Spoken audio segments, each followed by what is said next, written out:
watching him coach when I was coaching. Yeah, he Commitment. You got 11 solid starters. That's 11 good starters. But outside of that, I'd say just gets worse down the line. It's just the Hammond pool of players. That's the problem. But he'll do like 5 substitutes at once. 4 substitutes at once. Oh, kill the game. It's just one corner.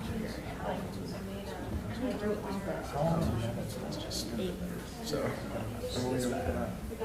Yeah. that shit is that bad. Those people in that way just the burn time. Yeah, everybody's gonna go. Puts more defense, puts more midfield, outside wings. Are in the worst spots possible. Yeah, last week we had 0 outside midfield. That's how I would literally rotate them up top. Exactly. That's how you do it. Small tenants. It's bad, but I think it's easy. It's not on. So that's fine. Okay. 10 seconds and we're live. Like this. 10 and we're live. Text me when they play. I want to go watch it. My dad might come up. Yeah. You'll see. We got 10 second balls. That's a couple seconds. Are you ready?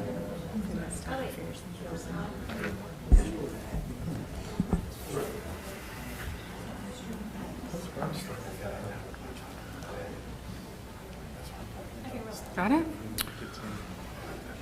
All right, welcome. DDD Board of Directors meeting Wednesday, March 17th. Call to order. Frank DiVittorio. Here. John Daniel Garian. Here. John Ignatius. Here. Elizabeth Hollywood. Here. Cassie Reagan. Here. Evan Singer. Brian Wong. Here. Old business, approval of the January 2021 financial report.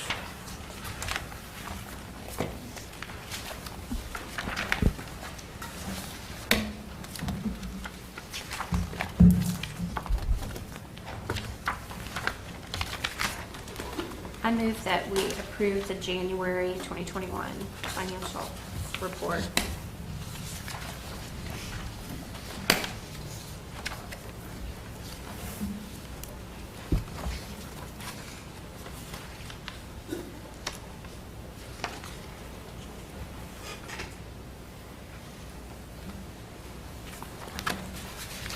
One second. I'll second. Thank you. Frank DiVittorio. Yes. John Daniel Garian. Yes. John Ignatius. Yes. Elizabeth Hollywood. Yes. Cassie Reagan. Yes. Evan Singer. Brian Wong. Yes. All right, next up, approval of the February 2021 financial report.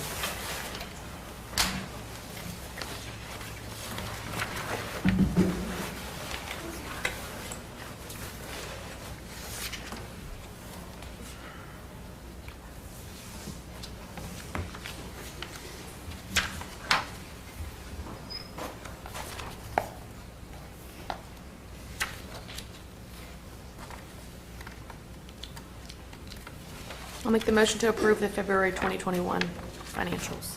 Second. Frank DiVittorio. Yes. John Daniel Garian. Yes. John Ignatius. Yes. Elizabeth Hollywood. Yes. Cassie Reagan. Yes. Evan Singer. Brian Wong. Yes. Third item, approval of the minutes from the January 20th, 2021 meeting.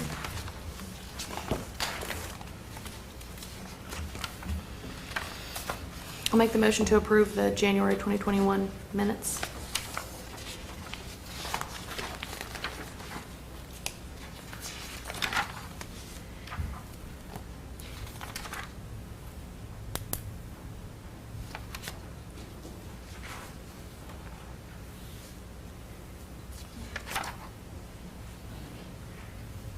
No, second? Frank DiVittorio. Yes. John Daniel Garian. Yes. John Ignatius. Yes. Elizabeth Hollywood. Yes. Cassie Reagan. Abstain. Evan Singer. Brian Wong. Abstain. All right, new business. Design presentation, Urban Plaza Project. Mr. Roy? Thank you. Well, good evening, everybody. Excited to be here tonight to present finally the plan that we've come up with for what we're calling now the Hammond Railroad Park. I'm going to run through the presentation. In lieu of time, I'm going to kind of just briefly touch on our analysis of things that we go through early in a project to try to help us understand the site, the program, and that kind of thing. Are you going to be turning that slide for me? Thank you. You can go to the first slide. This is just a slide to show kind of our site. At the bottom of Railroad Avenue, at the top is Cape Street, and it's bounded by Charles and Thomas Street. You can go to the next slide. Can y'all see? Should I turn other lights Turn off? off those back lights. Or the front ones? Yeah. In 1998, I believe it was the first master plan the DDD commissioned. In 2002, my firm did the master plan update. And at that time, we identified our site, which is that block, and the block that we just saw, as a site for an urban park. In 2020, the DDD initiated and finalized another master plan update, and that group also kind of, in a way, they call it a different thing. They call it a third place. And what a third place is your home is your first place, your place of business your second. The third place is a place where you kind of gather and recreate with others. So that kind of lends why we're focusing on a park at this particular location. Next slide.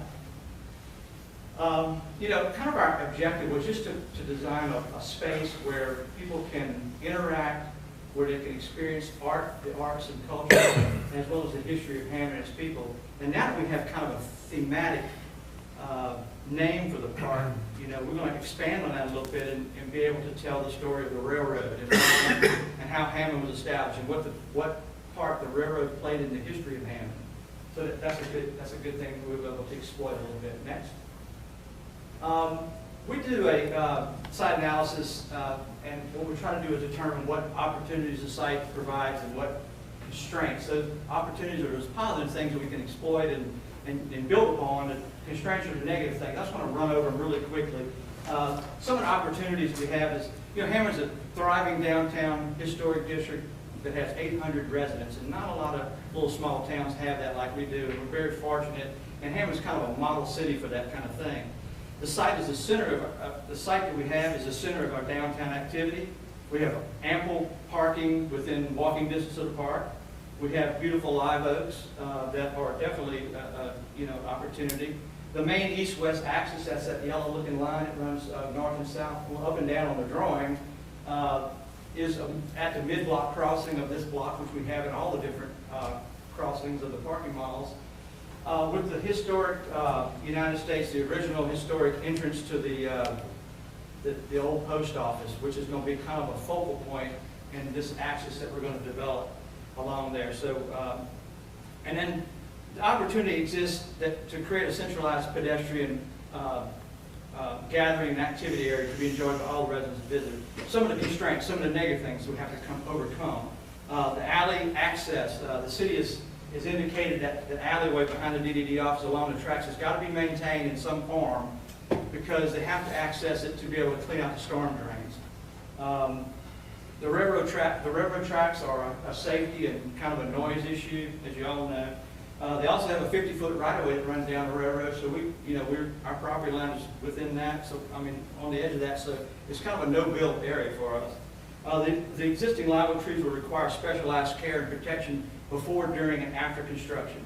We're going to talk, after my presentation, we'll talk about the trees and some other things. On-site utilities, we have a lift, we have a grinder pump, we have other things that we have to kind of be able to work around and overcome. The site is bounded by heavily traveled streets. So it presents a lot of pedestrian and automobile conflicts. And then the angled parking along Railroad Avenue was identified as kind of a hazardous thing. A lot of people in the citizen comments noted how they really don't like backing into traffic. So our plan changes that to parallel parking, which gives us a little bit more space for the park to be built. Next slide. Just, you can flip on through that. This is stuff that we use in the design process, photographs that we refer back to. You can go to the next one. This is from the citizen survey. The DDD kind of commissioned a city, well, they kind of took on the role of being able to facilitate a citizens comment period, I think in September and October of last year. And it basically what it does, it looked at what uses and activities and amenities that the citizenry wanted for the park. And go to the next slide. I tried to break it down real quickly for you. These are the things that people wanted within the park: seating, shade, water, whether it's water fountains to drink from, and possibly moving water or water for sound, lighting, a place for the farmers market, they wanted a quiet area within the park away from all the activity, community gathering space. They wanted a stage where where performances could happen during farmers market and other times. Outdoor events being able to be staged there, such as movie nights, things like that. Security from the trains and the automobiles, what we talked about earlier. A children's area that would entertain them during farmers market and just, at any time when people were in the park. The opportunity for public art, restrooms, as well as protection of the trees and the monument to remain in the park. Next. And here's our plan. I'm going to let you go. This is just the overall plan. One of the things we tried to do early on was, rather than just kind of plan the park part of the project, was to look at the whole block holistically, and what we are suggesting that down the road, this is not part of the project that we're doing, but above the train tracks on this drawing, is redoing that parking lot and maybe utilizing the same materials that we use in the park, so we have kind of a comprehensive design and material use within that whole block, and that that parking lot can be shut down for festivals, food trucks, other things. Go to the next slide, the blow up of the park. This is just to kind of give you a reference where things are. This is the DDD office. This is La Coretta. La Coretta is under construction now with an addition. So kind of just to give you a quick run through of the park, and then we have some renderings to kind of show you in 3 dimensions what it looked like. This is where the old... Is that that's La Coretta as it currently is, or after construction? This is La Coretta afterwards, roughly. Tom's working on that. No, I just yeah, it's pretty close to what it's going to be. And you can see what we've done. And one of the things we wanted to do around the perimeter of the park was to widen the sidewalks to provide traffic, what's called traffic calming. And what the concept is that you bring the sidewalks out to the edge of the drive lanes. And we've done this with the improvements along Cape Street. They've done it over at Andre Terrio's office and other places where compressing the street tends to slow traffic. It makes it a shorter distance for pedestrians to cross. And so you can see we've widened sidewalks all the way around the park and providing more space for street trees. We've eliminated the angled parking going to parallel along here. We've widened the sidewalk here, not big enough for outdoor dining, but creating a spot for street trees and bollards to protect the general public while they're in the park and walking on sidewalk. The site of the alley has been maintained, as I mentioned, because of the need of the city to be able to get in there. And what we've done is we've just kind of compressed it at the entrance where they have enough room to get in, and then they'll be able to back these vehicles they need down here to access service the grinder pump for La Coretta, as well as these storm drains and wash those out. Along the edge of the park, we've created a green fence, an area that prevents people from children and that kind of thing from getting into the train traffic. It also is going to be green, so it screens out the train. It's going to have some overhead canopies. It's going to have some built-in benches, those kind of thing. Kind of in the terminus of this kind of axis, we have a small, quiet area where there'll be tables and chairs where people, and there's a water feature in there and some planting. We have a focal wall here that is a larger wall that where movies can be shown on it. It can be an advertising thing that can be projection art shown on it. We have a stage that's located here, seat walls around the trees. The red is brick, the gray areas are pavers. Again, I'll just say this is a preliminary drawing. It's not finished in any way, but it's enough to give you a sense of what we're thinking. Of course, I'll like feedback from you tonight. and it also gives us an idea of where we can cost things out. We have a children's play area here. Conceptually, it's a rubberized circular area that has some type of art piece. Now that we have this railroad parking, maybe a railroad-themed art piece that children can play on, benches around it for parents to sit, screening off La Coretta here with another green fence. The monument has been relocated along the axis of here. I will talk to you a little bit about why the monument is moved in a minute after we go through the presentation. I know there'll be questions about that. Very little planting around the oaks. We have Bayou Tree Service here tonight who will be talking with you about what their plans are and how they're going to help and assist us in our design efforts with the park so that we do not do anything to compromise the health of the trees. Next slide. This is just a quick black and white to show you the farmer's market layout. The white squares there's about 30 of them, but we have room to put as many as about 35 to 37 tents in this area. It's going to be a great location for farmer's market. One of the things we're going to be doing that we're focusing on is providing a barrier-free design. You know, I don't know how people don't get hurt out there now with all the curbs and different things that are at different levels and all. We're trying to keep this very simple, where it's handicap accessible, and that, you know, so it'd just be a really nice all hard surface, so, you know, it'd be easy to maintain for the city. Next slide. We're going to go into some of the renderings to show you. This is a rendering looking down what was the old alley towards the focal wall. We'll have a sign here that says Railroad Park or something. And then here's the green fence that kind of separates the park from the railroad track. So we'll have some type of greenery growing on the fence, benches.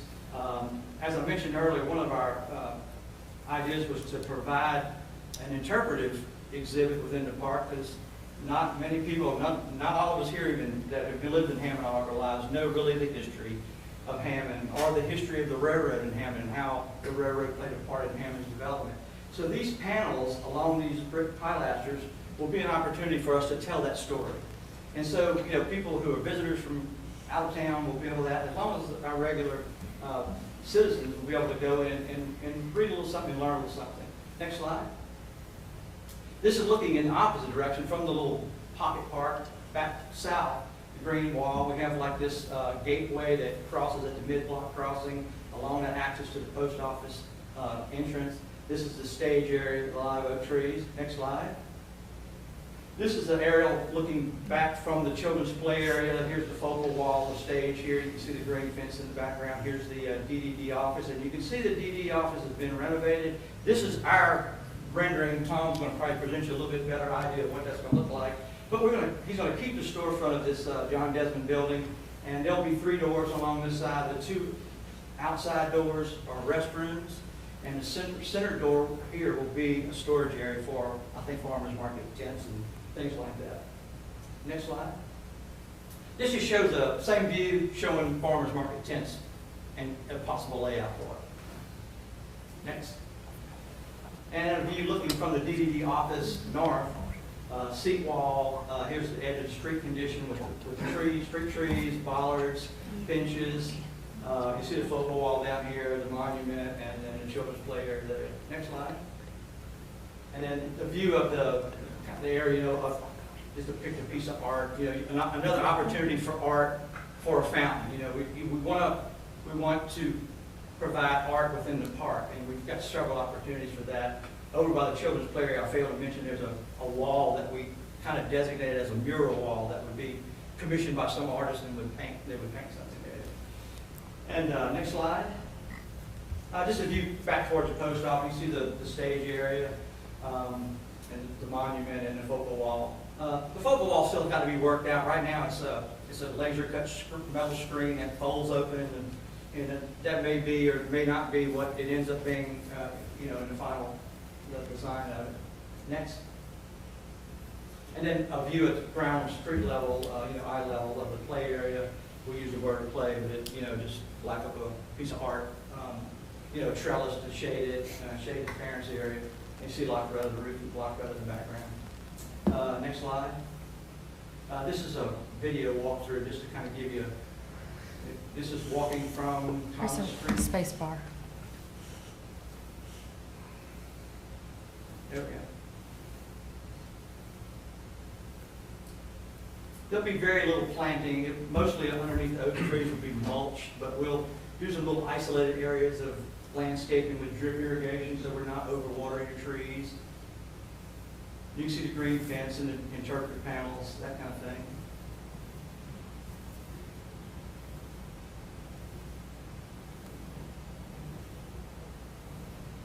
This is the gateway element that leads us back across the tracks east. We wanted movable chairs and tables there so people could arrange in their own way. Yes, it would be a great place to go have lunch during the day and during the week. Is that to scale? I'm sorry? Is that to scale? It looks bigger than, like, it looks bigger in the video than it Yeah. feels like. Is that to It's kind of scale? it's kind of lengthened, yeah, So it's not to scale? it's not, it's pretty close, but it's not exact. You're right. It doesn't feel a little bit bigger than it really is. And there's a gateway, that's that, we were talking earlier about the axis, and then just the fact that, the monument, and our monument is gonna be really kind of the centerpiece of this axis. And one of the things we talked about doing there too is actually telling the story behind what happened there. But it really does, the story's not told. And if we're gonna have this as a centerpiece, why not use this as an opportunity to go ahead and tell the story of what really happened. And that's it. So, any questions about it, or if I can answer any questions? You made a point of saying that the sidewalks on the side of, would they be the west side of La Loretta's aren't gonna be wide enough for outdoor dining. Is that because there's not space there, or is that just a decision that was made? Well, it was kind of we talked about that. We had a meeting with the mayor very early on, and we just wanted to let him know what we were trying to do with the parking, and he was fine with that. And, I mean, if that's what you want, if you want it to be wide enough where dining can happen out there, I'm sure that can happen. We have a planter between the building and the sidewalk. There's ample room. There's room for it? Yes, Okay. there's room.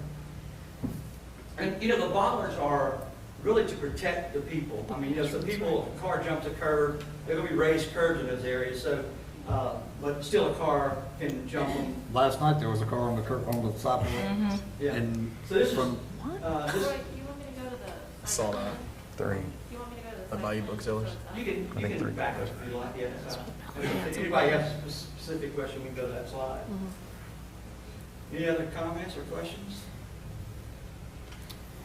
We talked yesterday about the possibility of bringing the truck in from Here. Railroad instead of off of Thomas. Is there any possibility for that happening, so we don't have It's a to? possibility. I'll have to get with Robert, with the city of Hammond. He's kind of the guy who runs these kind of things, and talk to him. It's definitely a possibility. It would require relocating the monument to another location, which is not necessarily out of the question. But, the thing behind putting the monument here was it was along that axis, and it really became a focal point of that. So, but yes, we can look into that. I'll check into that. It would lighten up Yeah. what we have to do with the paving Yeah. around the trees. Just to let you know, we have to really beef up the paving in this area because this truck they use is a tank that is full of water and it's very heavy. So our structural engineers will help us determine what kind of concrete and how we structure it in that area. where is that then actually at, that they're trying to get to? Yeah. Well, what they have to access this, which is easy. That's not. I talked to Chuck about that. It's just a tripod or a truck they back up. They have to pull the pump out. It's not a big deal.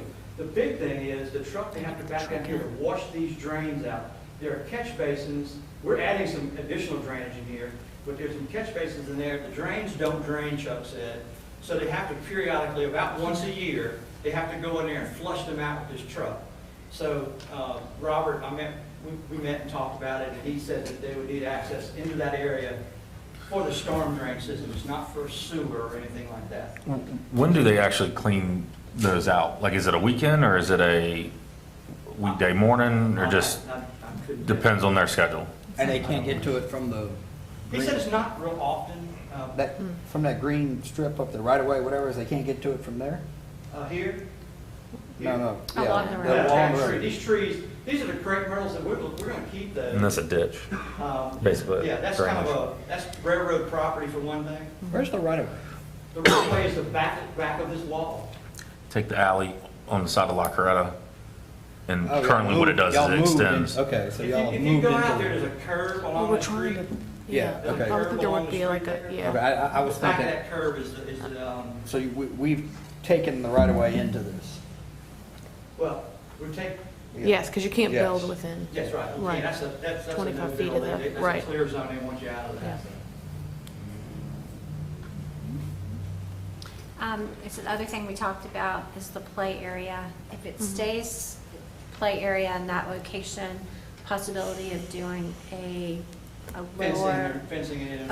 open fencing so you can see, so it's not screened off, but to keep kids in. Right, yeah, but that, yeah, we'll look into that, and definitely if, we move forward, that'll be something we look into, as well as I'll meet with Robert, we'll talk about the, egress points for the truck and that kind of thing. So circling back to the sidewalk dining, was the city opposed to that, or was it this is just a design It's just a decision design. as of today? It's Okay. just a design.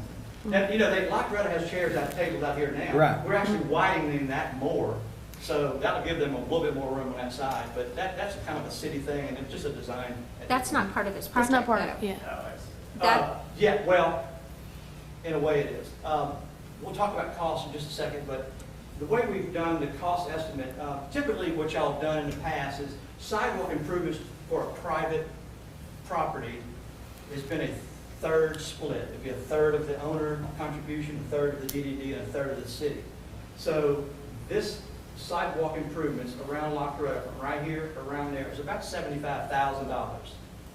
So it would be a $25,000 DDD contribution, 25 city, 25, so I guess we didn't fall out of his chair, so it's okay. Probably the first you've heard of that. Anyway. And then what we've done, we met with a couple of the councilmen and talked about the city's involvement in the project from a financial standpoint. And what we discussed was some of the infrastructural things that we have to do, like beefing up this concrete because the city needs to get in there. Some of the drainage, the sidewalk around the city-owned DDD building. So those numbers came in at about $100,000. And there was some discussion at the meeting of about, and it's not set in stone, there was a discussion of a 50-50 kind of thing where the city would pitch in 50% of that $100,000 and the DDD or our project would pick in the $50,000 of the other. So, all said, our cost is about $670,000 with all things considered, our $25,000 match here, our $50,000 contribution here, and the rest of the park. So that's kind of where we sit today. So, I guess I'll go ahead and ask about the monument. How far is the monument moving in this design? I'd say 10 feet. Okay. Here, let me just, okay. Do you want me to address the monument? Well, Yeah, just, So- Yeah. right. Yes, I think, go ahead I and don't know if address y'all that, have the Roy. letter. You I got the do. letter in your packet? Yeah, it's in there. This is when we do fourth page. When we do these kind of projects, we're going to have a couple of consultants involved with us. One is structural engineer, Fort Tablada out of Baton Rouge, and we'll have an electrical engineer who we haven't really decided who that's going to be yet. Jason Fennell from Fort Tablada, I asked him to come over and look at the monument. And I want him to assess it because I am not able to assess my concern, well, his concern was, if you read his letter, is that it appears that the monument is built on top of a 3.5 or 4 inch slab with a brick on top of it and the monument sitting on top of it. He noted that he saw cracking around the southwest corner of and he interprets that as settlement because of the weight of the monument. And he recommends that we disassemble the monument and put it on a better foundation. That's his assessment. From a design standpoint for this park, my concern is trying to make this park a barrier-free design. The platform that this park sits on, the monument sits on, is about 16 inches or so above the street. From this, right here, to where it sits today, it's about 6 inches high.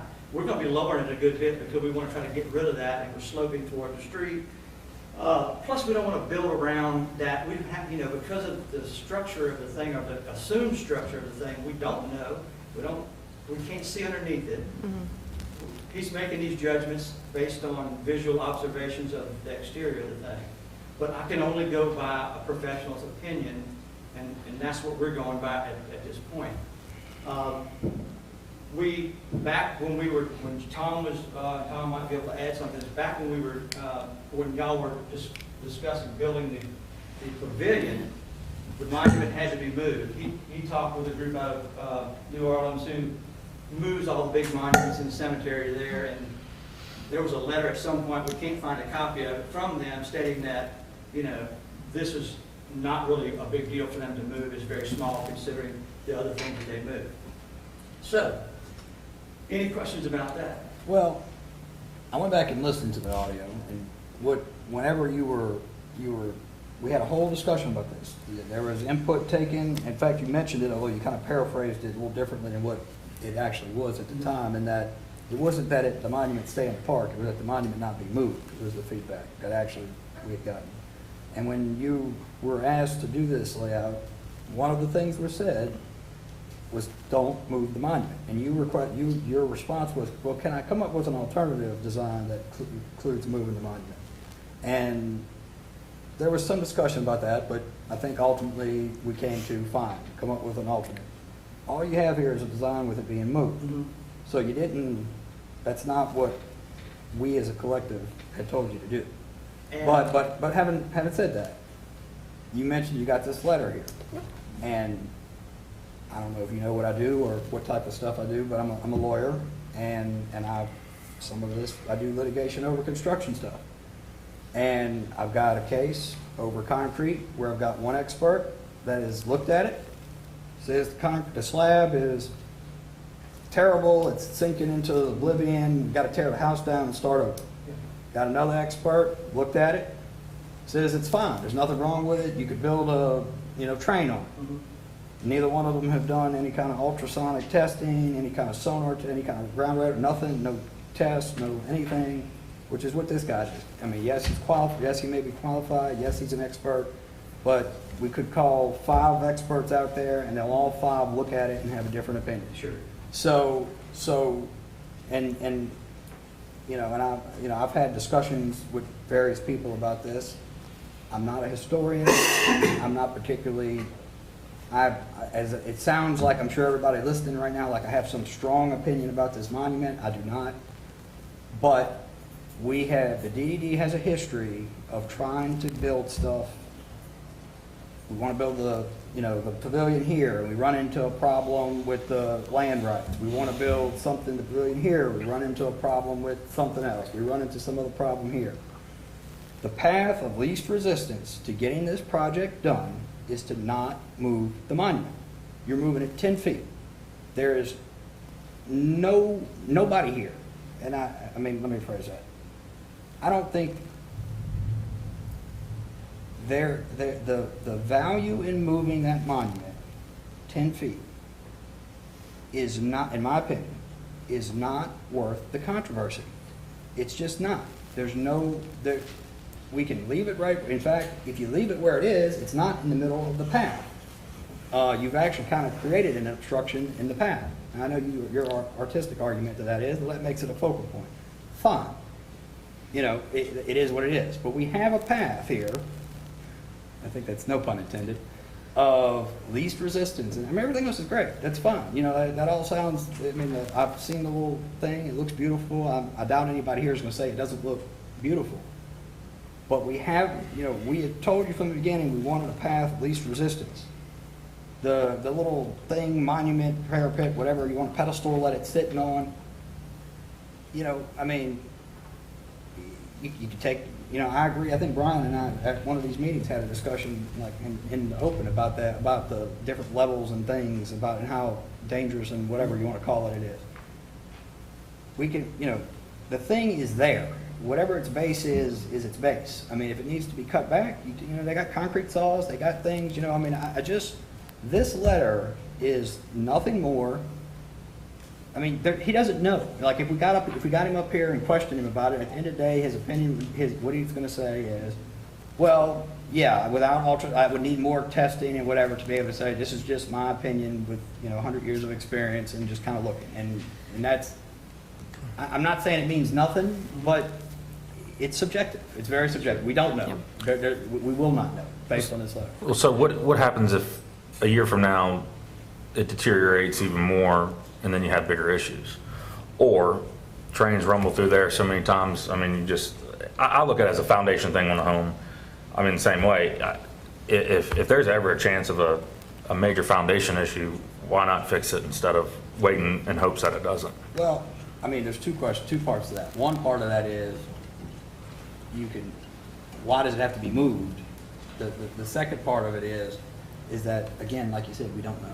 It may sit there for another 100 years, John Dan. Look, I agree. But you know, it may not. Yeah, I don't know. If it becomes a problem, then we fix the problem. But if it's not a problem now. But if you can fix it while all this is going on, while all the equipment's out there, the right people are in the right place to, even if it's not to move it, but to lift it, give it a brand new foundation that's advised based off of an engineer or a monument expert to have a solid foundation, whether it's moved or not moved, where, you know, depending on, it can sit right back where it is. I mean, I'd say do it. Like I said, I don't, again, I personally have no preference actually to where the monument is, to be honest with Frank about everything. But I just don't, moving this thing 10 feet is not something that I think we should take a hard position on that ends up creating a controversy that slows down this project. I want this thing finished. From Roy said that from the beginning, this is not set in stone. This is not design. This is not build documents. This is just suggestions. So if it's 10 feet over, it's 10 feet over. I'd be concerned about the, you know, if we do have, you're right, Frank, if you want, you know, I'm sure we could get 3 more engineers in to look at it too, and just take the, you know, take whoever the, you know, whatever the consensus is among them. But if doing this construction on this park to improve this park interferes with or negatively impacts the monument, we don't want that either. So, you know, I think that's something that we do need to consider. I mean, we've had, how many buildings have collapsed? I mean, I know it's rare, but I mean, we've had buildings collapse in time. I mean, it's, the last thing you want is I mean, who would have thought certain buildings would have collapsed over time? So the question is, what is the right due diligence to make sure that the monument is going to be okay if we go forward with something, you know? Yeah. I mean, what is the proper, from a historical standpoint? I mean, New Orleans is in the business of moving monuments lately. I mean, they got to know what's going on, right? Yeah. So I think it's important, whatever the decision is, whether it gets moved or whether we have to make the foundation, you know, better so that long-term we don't have problems with that monument, even if it's in the same place. It's going to have to be addressed at some point, just like maintenance on a foundation of a home would. Yeah. But I think, I guess the question is are we doing the proper due diligence, and what is that? Is that supersonic, whatever you're saying? Like, if we need to get somebody to go look at that, I mean, what's the cost of that? We need to do those things. I don't know what the cost of it, yeah. Yeah. I mean, But that's what I'm saying, like, right now, it's not a problem. I mean, you know, I'm not saying, like, I've got a crack in my driveway. One day it's gonna fall, like, there's gonna be a big problem I'm gonna have to deal with. You know, I mean, it's not today, it might not be during my lifetime, you know, I don't know. But it's sitting somewhere. But if this is my question on that. To your point, to fix it. If you were repairing the sidewalk or a portion of your driveway, would you fix the crack at that point, or would you just let it sit there and ignore it? Well, I'm not the person I'm not the person to say, because again, this isn't just a pure economic decision. It's also, this monument has some historical value too. Again, that's why I'm kind of, I think I'm being taken kind of as the monument thing. I'm not coming at this from a historical standpoint. I just, you know, I appreciate history and everything, but that's not. But I think you should be coming from a historical standpoint. Well, it's a factor, that's what I'm saying. Yeah, It's a factor that goes into it it's besides part of just the economic of, well, what happens if we have to come back 10 years from now and repair it? Well, then you have to come back 10 years from it. It's not just the historical factor of moving it, I think, and doing whatever you have to do now, I think does get weighed into it. So, Where would it be? Do you have an idea where it actually is Go now? back, go to like the first slide. I think it's I actually, use 10 It's just feet, 10 but feet, it's- it's a- it's- I think it's actually right on the other side of that brick on the right. Yeah, I'd like it's to not, see if yeah. we don't find- If we have a copy of this survey, here it is right now, go to the second slide, next one. I don't think he's got it superimposed. It is right here now. Can you zoom in on And the axis, the mid-block crossing, it comes right through here. So it's roughly about 10 feet. And I'll just say a couple things. I was asked to do 2 plans, and, you know, I had, that? And you didn't do it, you did what you wanted. well, there is a It's not second fair. plan that's, I mean, if I'm told that we need to work with the monument where it is, this plan will work with the monument where it is. Exactly. It's not a set in stone. It'll work just like it is, whether it's 10 It's a feet. 3-minute change. Yeah, it's, Also, I feel like I have a responsibility to listen to my consultant, and when he tells me that his recommendation is to move it, you know, and someone said, we were talking about, he said, it's like building a house around a trailer. You know, it's just not, we use different brick, it's the steps, it's a design thing too, and I realize that, you know, I'm coming from that kind of standpoint as well, but, you know, I have a responsibility to listen to him, but if you tell me tonight that we've got to work with the monument right there, we'll work around the monument there, and we'll just have, you know, you're at the subject of, at the will of whatever happens in the future. yeah. That's part of the issue is that I think this was important due diligence because Roy's not an engineer. We don't know what's going to happen when we start construction on it either, on the park. We want to, you know, that Well, the this monument doesn't needs to be answer that question protected. either. And, you know, I mean, coming back later and fixing it could cause damage to things we've already done. I mean, Yeah. I think that's a big Yeah, right. concern. It's maybe now. possible, I mean, but like I said, it's a historic, like I said, if it were strictly, if it was a strictly pure, and I'm probably one of the most fiscally conservative people up there, if it were a strictly economic analysis, you are correct, because the answer is, move the thing now, fix it, do whatever is as quick, as cheap as easy. I don't think that's what it is, though. So that's gonna fall within the children's play area? Is that, it's gonna fall within the children's play area? The what? I'm just, the. Where it is No. now. No, it's in the open Yeah, space. no, it's in the open It's- space. Oh, it's on that side. It's Yeah. to the right of Okay. that brick line. So is that going to interfere with the stage? It's No. going to be, it's going to be right here. It makes no difference. The sidewalk that crosses the mid-block now Scroll back. is off center line. We've had that surveyed, and this is about 4 or 5 feet off the center of the block. And this thing is going to be moved, the center of the block now is right, the sidewalk's here, the center of the block's actually over here. So it's 10 or 12 feet removed. You're gonna line up with the little pedestrian train crossing and the post office door, and this is Yeah. gonna line up. Yes. And can you flip back to the little rendering with the monument? Just flip through, we'll get to one in a minute. Keep going. Keep going, so we see one with the. There you go. There, so Cassie, you see the red brick on the right of the monument now? Like, it's gonna be like It's just basically about in the right brick there. or Yeah. just to the right of it? Like, it might actually line up with the edge, the right edge of the brick. Yeah, like I said, the center line of the block is about 5 feet off the path, and that monument's about 5 feet off the path to south. So it's about a 10 to 12-foot move for it. But we're moving it because we've been told that it's unstable and it needs to be built on a better base. That's Yeah, my reason. that is. But even if the base were to be adjusted, it could be lifted, redone underneath. that's and set moving right it. back down. It's the Yeah, same, but yeah. that's Still moving moving it. it. What's the You difference can't just then? lift it. It's got to be disassembled because it's in Oh. 3 or 4 pieces. Oh. It's not a solid structure. There's a base and there's a intermediate piece and then the obelisk part of it. So it has to be kind of taken all apart. You can't move it at one thing. So if you're going to take it down and put a new base on it, you might as well move it where you're going to want to put it eventually anyway. So, but, you know, I will do what you tell me to do. I will do what you tell me to do. Does anyone have any public comment regarding the park?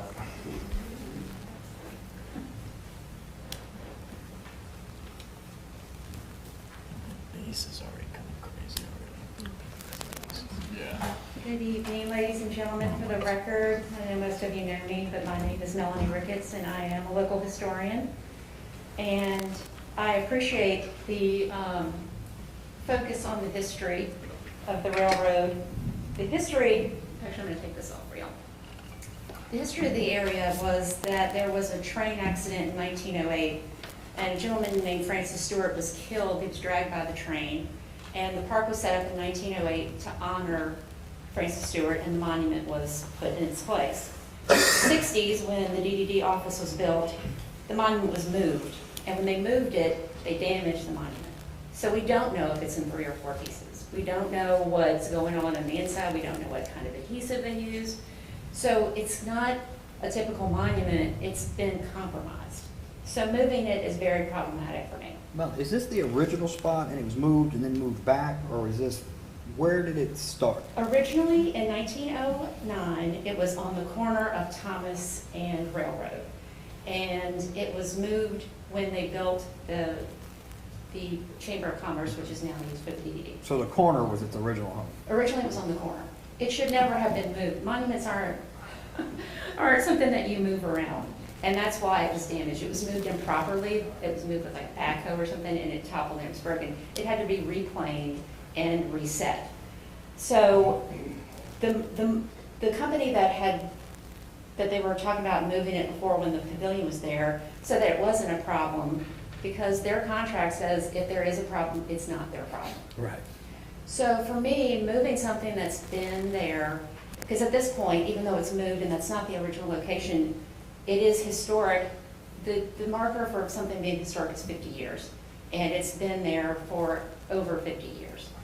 As far as the base being problematic, without doing ground penetrating radar, there's no way of knowing that. Brick is very soft and brick moves. If those bricks are broken, the train that goes by has something to do with that. But without knowing what's going on inside or under the monument, moving it at the risk of destroying it, to me, because I am a historian and I do come from things that way, and I do know the history of that area, and a lot of people do, like Judge Ford and, Velma Ray Dunn and Edna Campbell. The history of that spot has been kept alive, and that monument was there to warn children to stay off the railroad tracks, because Mr. Stewart died pushing a 6-year-old boy off the railroad tracks. And as we all know, that area is a very dangerous area. We've had 2 fatalities in the past 4 months. And that's another reason I don't understand focusing on this area. But if that's the plan, my biggest problem is the monument being moved and the trees being sacrificed. And Mr. DiVittorio, you were talking about other people having other opinions. When we were talking in the past about the pavilion being, had the monument having to be moved for the pavilion, I contacted a historic cemetery expert and had them come and look at it. They didn't mention anything about the foundation. And I have a letter here from them that I wanted to share with y'all. I can pass them to you. And Melanie, just to get, so this, they were talking about disassembling this thing, but this, if it was originally built in 2 or 3 pieces or however many it was, when they moved it and repaired it, I mean, it could be at this point mortared together, epoxied together, or It could have bolted, or who It could knows have what. bolts in it, it could have copper wires in it. We don't know what's going on the inside of that. And that was kind of what her concern was. And she is the, Oh, you found a contradicting expert, okay. This is cemetery. she's an expert. Right, well, that's what, I'll say that was my point, is that without the ground penetrating radar, we could parade experts out there all day long and get, Well, she's an expert Any opinion we in want. historic monuments, and she does restorations. If you look at the 3rd page there, those are some of the projects that she's done. That's the Metairie Cemetery. I've seen her move tombstones with her bare hands. She's amazing. But her concern was that moving it, you couldn't guarantee that it wouldn't be destructive. And to me, to move something 10 feet for the sake of design or for the sake of something that could be, if there's a problem with the base, that I think that could be dealt with a different way. But physically moving something that heavy for, that reason seems like an unnecessary risk for something that is part of the history of that space. So if you have any questions about the letter, I won't read it. If you want me to read it for the record, I can do that. But her recommendation was to leave it where it is and celebrate it as part of the park.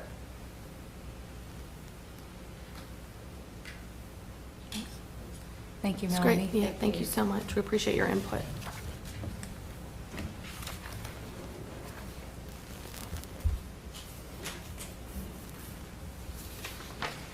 My name's Michael Holly. I live at 604 East Robert Street. I'm a voter in the DDD, and I have four properties in the district.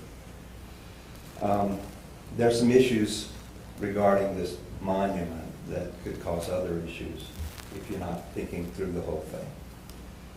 Certainly, there are multiple opinions about whether it can be moved or not. I know for a fact there are experts out there that can move monuments. It's not a big issue.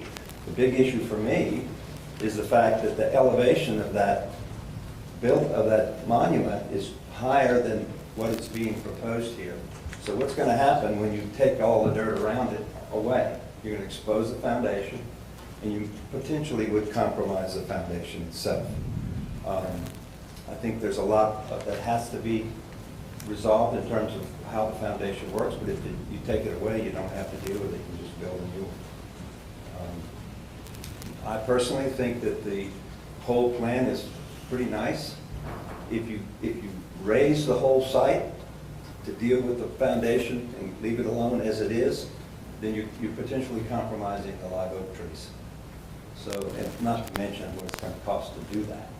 So I would strongly recommend to you to include in the documents a new foundation. Where you put it is up to you, but I don't think you can leave it as it is without compromising either accessibility or the oak trees. If you raise it, you're going to affect the oak trees. If you don't raise it, you're going to affect the foundation of the monument itself. And I certainly believe that there are experts out there, put it in the specifications, that it be relocated by somebody who is qualified to do so. Simple as that.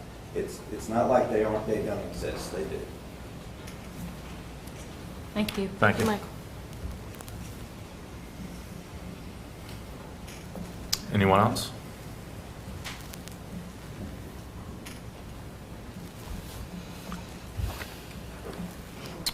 You have to vote on this. So y'all will, maybe Roy can kind of explain the timeline here. I think what we're looking for tonight is a vote from the board on the preliminary plans of this so that he can move forward with, we also have to move forward with some public comment sessions and going to historic district, but are we comfortable enough with this plan, the preliminary plans, to be able to show this to the public more and bring this to other meetings? Am I correct in saying that? And, you know, one of our, we're kind of on a timeline with the grant money. We have to spend 75% of that money by October. Not sure if it's October 1st or the end of October. But current, you know, if we were to start tomorrow doing what we call the bid documents or construction documents, probably going to take us 60 days, you know, to get those prepared. We're ready to go to bid. So we're looking at probably starting construction sometime in July, late June or early July. And that'll give us a few months to get the thing under our, you know, we'll be in good shape then. So we're kind of behind about a month because of the postponement of the meeting. But I still feel real comfortable we can meet the deadlines and get things out, get the bid. And, you know, at that point, we'll know exactly what it's going to cost. And we'll build alternates into the bids so that we can pick and choose. And, you know, if we need to massage the budget one way or the other, we can do that. But like I said, it's going to take us about 60 days to produce the drawings and get ready to bid, another 30 days or so to bid it. So, Again, going back to the timeline, I want this project to move forward. I want to get it done. I don't want it ended up in litigation over this monument. I don't want it ended up in anything. I think we ought to look at having it where, and I don't know, I'm concerned about leaving it ambiguous because we did last time and we got here. But I think we ought to figure out whether or not we could make sure that however this thing is bid out, and that we have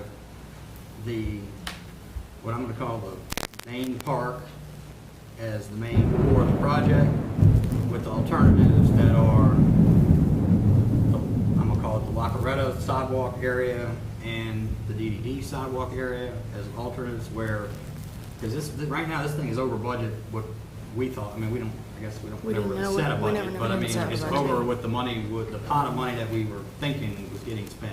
This is, as it is over that.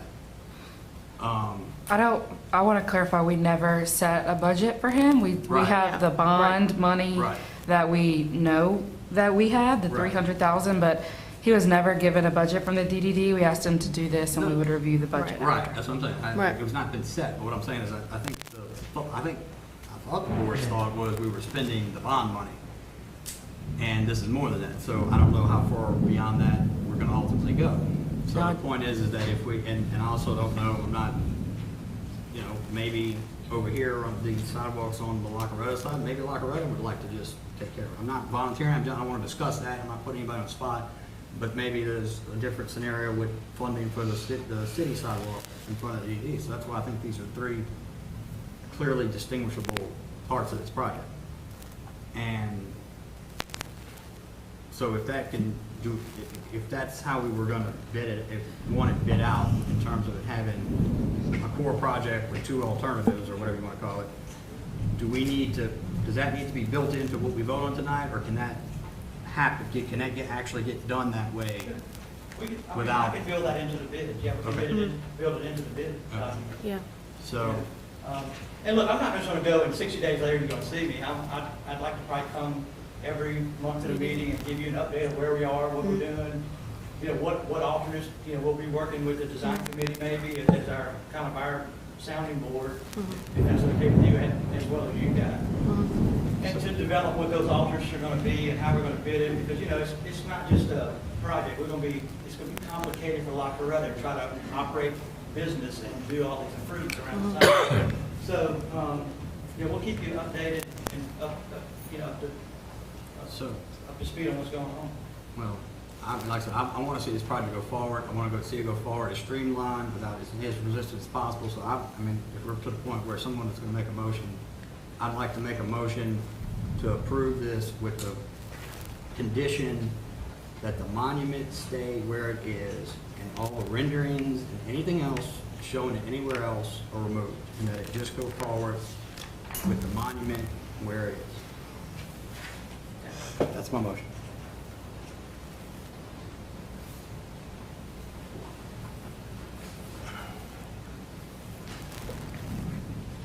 Would anyone like to second Frank's motion?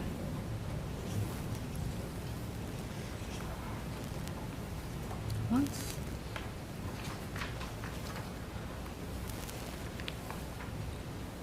Okay, would anybody like to make an alternative motion? Yeah, I'd like to make a motion to move forward with the concept. I think, and that being said, I think the developers on both sides when it comes to the monument, and I think that will be left up to the Historic Commission.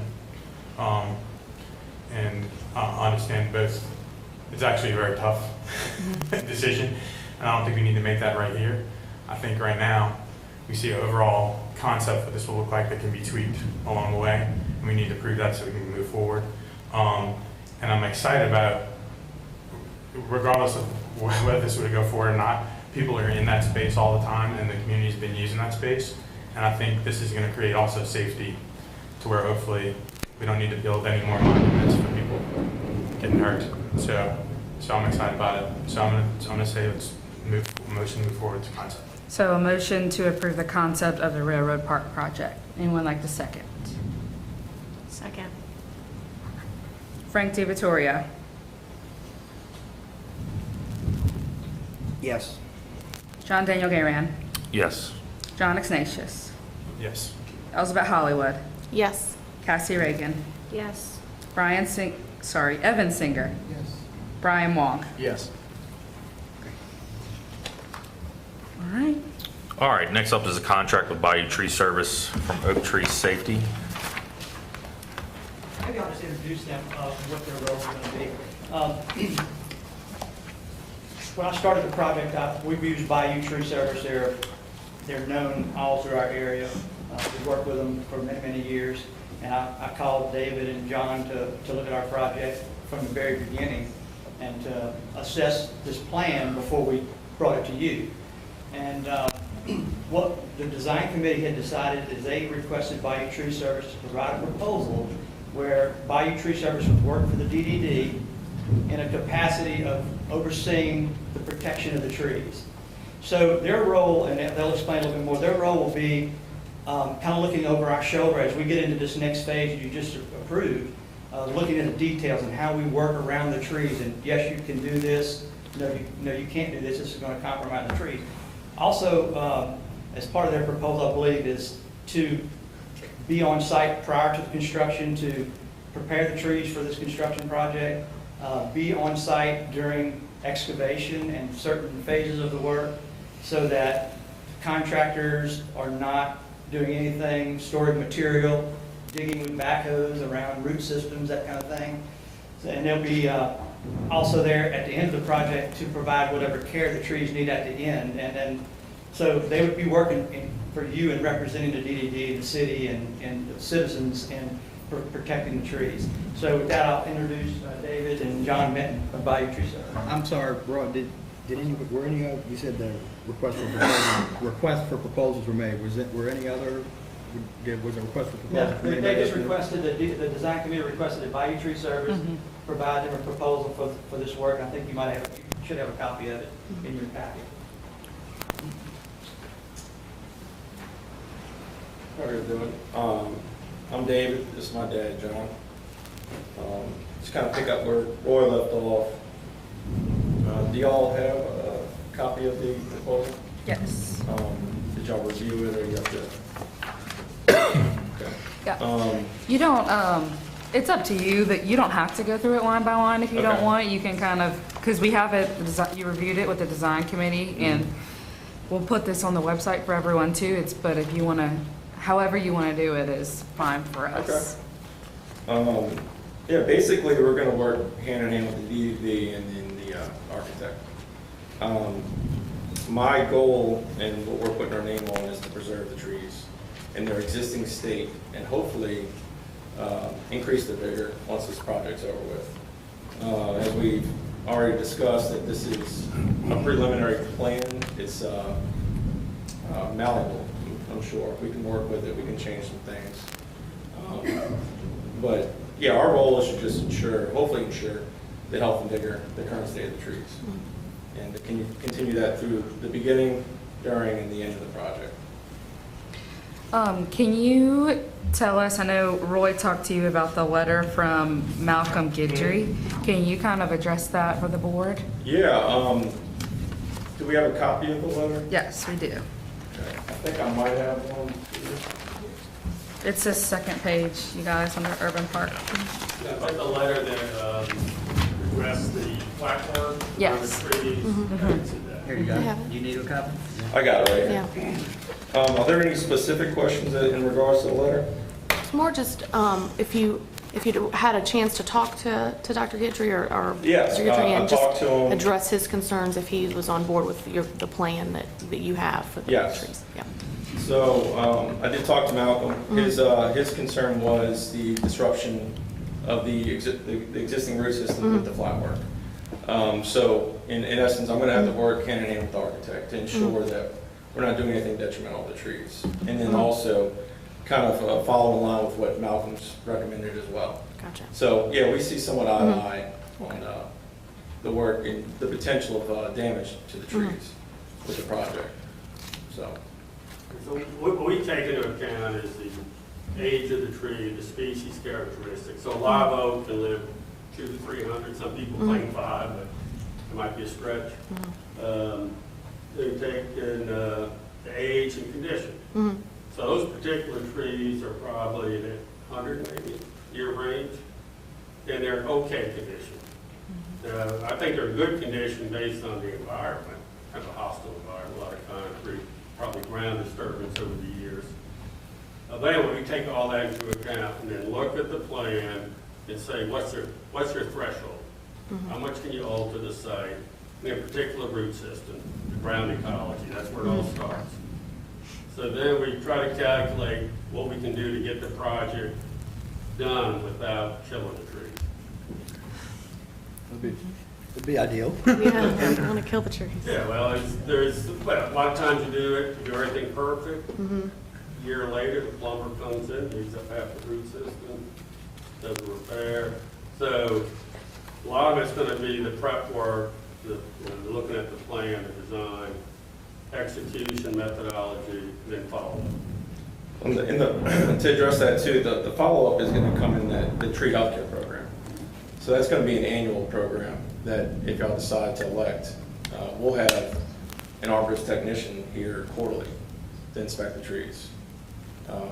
During the project, during the whole project, and then after. So that can mitigate potential issues in the future with that. And allow us to assess the trees annually and quarterly. So. Question? I guess I have a question, and I don't know if I make it, but while all this construction is going on, is there going to be, I mean, what are we going to do, I guess, to protect while all the action's happening? And then of course, there's like the long-term plan for, you know, the environment to be better for the growth of the trees and everything else. So is there some plan in place to do that, or? There'll be a systematic plan. So ideally, we're going to work also hand in hand with the general contractor. They're going to have to work with us as well and abide by our specs and rules and what we're setting for the protection of the trees. So, I mean, in particular, we put fencing up, whether they self-perform or we do it. So we start with that, set the boundaries, where you can and can't go. Because usually there's a lot of collateral damage. You can imagine a construction site, you have 10 different sites. And that's what I'm asking, because I mean, it's a supervised deal where people cannot go in this area to You should be within the specs with penalties and so forth. Yeah. You can't penetrate. We used to use an orange, orange safety fence when it first came out. Then people started ignoring it, started walking over, running equipment. So now we've gone 10-foot chain link, at least 10, you can go 6, 7. Okay. It's a little more imposing, like restrictive, like you're not supposed to go in there. but it's going to be, it's going to be a plan put in place to where that the fence is not going to impede on the movement of the project. In essence, though, but at the same time protecting the trees. So we'll work with the contractor and we'll say, all right, this next month, this is the area that we're working in. I'm going to need you to be here to supervise and/or potentially move the fence over so that you can do this work in this area. But during that time, we'll have an arborist to supervise that work take place. So anything that's going to cause ground disturbance or anything subsurface within the critical root zone or the drip line of the canopies, we will have an arborist on site to supervise the work. And then do you believe after this project's done that the actual environment will be better for the long term of the trees than it is now? Well, we're going to work with the design team and the architect to hopefully ensure that, yes. Any other questions? Are the trees currently under the care plan by another arborist or anyone? They're not. About, what was that, maybe 3 years ago? 2018. Yeah, we hired Bayou Tree Service to come do some, I don't even know, maintenance on the trees, for lack of a better term. So that's the last that they've been touched. If I'm reading, a large part of this is like future, or, I mean, it's not just the construction maintenance, it's, if I'm reading this correctly. It'll be continued care Yeah. of the trees after. No, that's not in this proposal. It leaves the option for continued care Okay, it leaves the option. with the treehouse care program. This may be a little off subject, if you can answer it, I'd appreciate it. If not, so like in terms of the trees that are being planted, like maybe these here that are, I don't know, well, it's not north-south, but the bottom of the trees here, I guess those are trees. The street trees? Along the street? The street Yeah, trees. along Yeah. the streets and stuff. What types of trees should we be planting to kind of stay, out of power lines and things? You want to take that, Dad? It's a big question. I have noticed here that have performed well, relatively low maintenance trees, like Chinese pistachio. And that stays short? You can manipulate it. I mean, not everything grows. It doesn't ever stop. But it's relatively slow growing, have fall color. Yeah, I assume the lines are about 30 foot probably. The primaries are gonna be higher. Most recently, the street trees, I guess the most recent street trees that were planted Pistachios. are pistachio, and those are alongside Parlor. All of Morris's.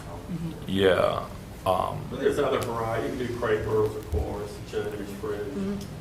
I think as far as hardy, low maintenance, survivability, But nothing's really gonna stay the right height without maintenance. yeah, but how high are the wires? They're primary. I don't think those have power lines above them. We I don't don't think they're have 30, any. I mean, they're trees, there's wires that are. All right, let's stay on track, everyone. Yeah, you might, 10 years from now, have to prove it. Yeah. There's none right here on this project. Yeah. Does the board have any other questions? Or if not, does the public have any questions or comments?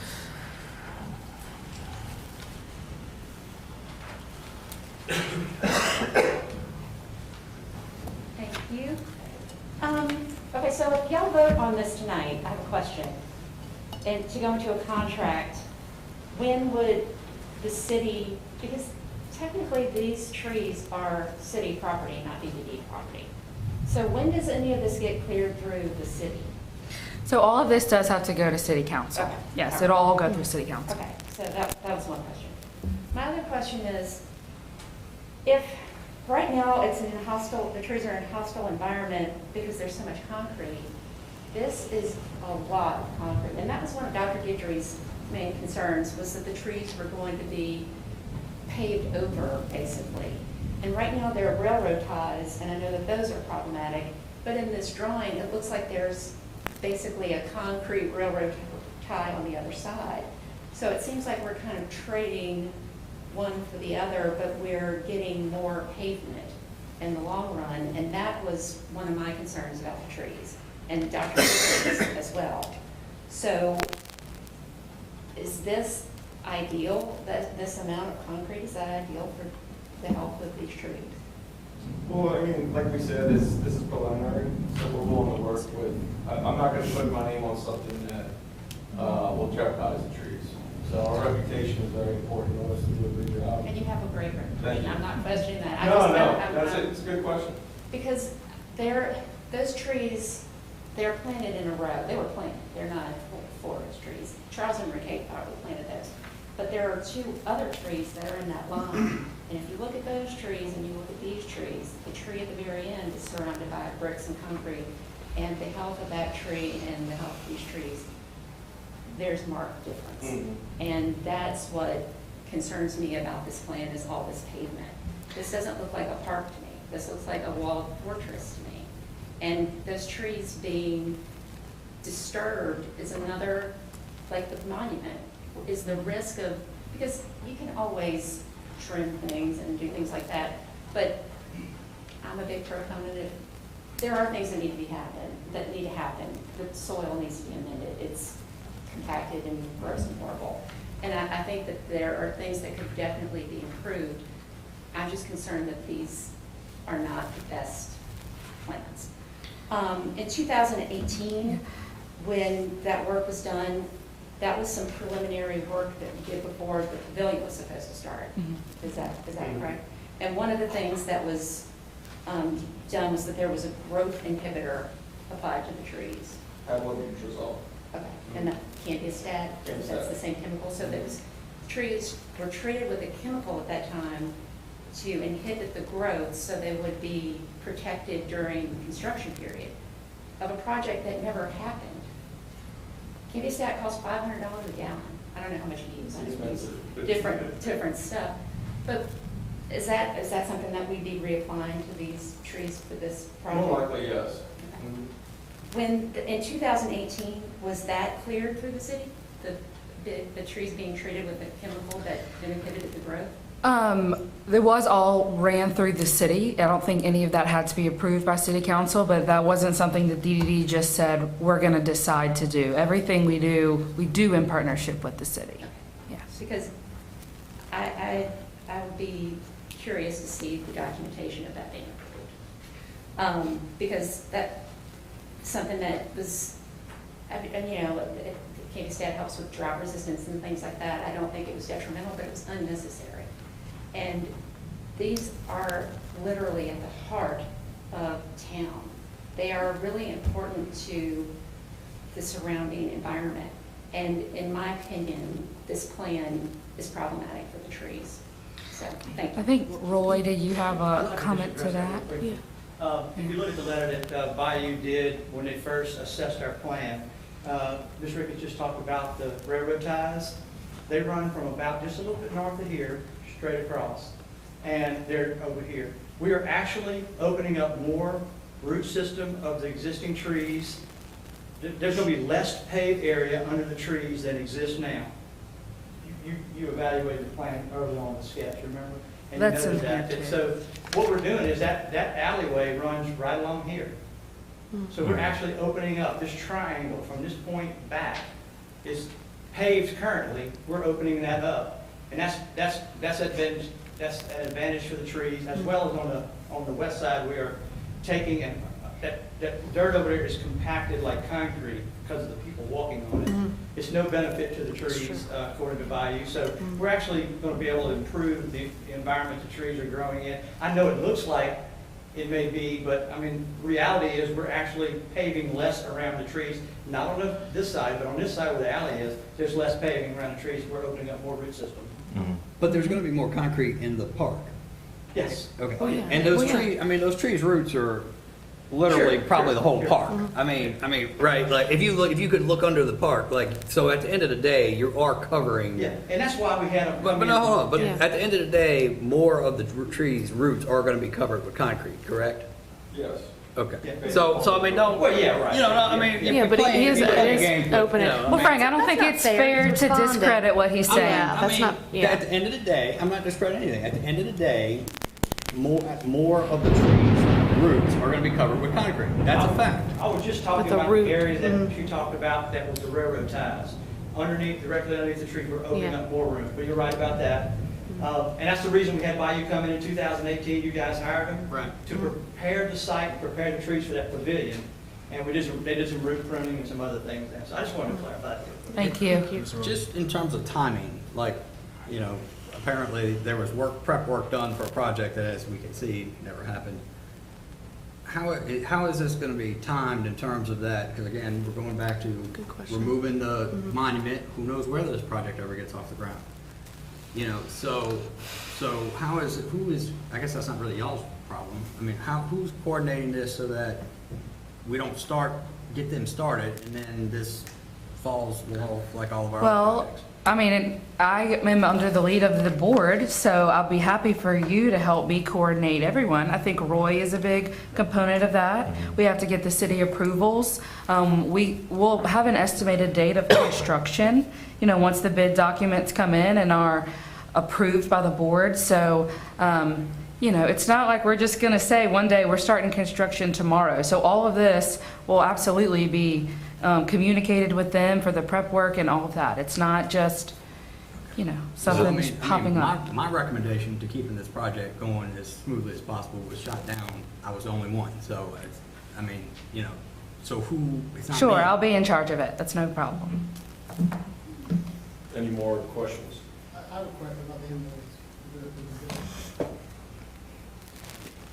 Just want to make sure I understand it. So the first. That's the proposal? Yes.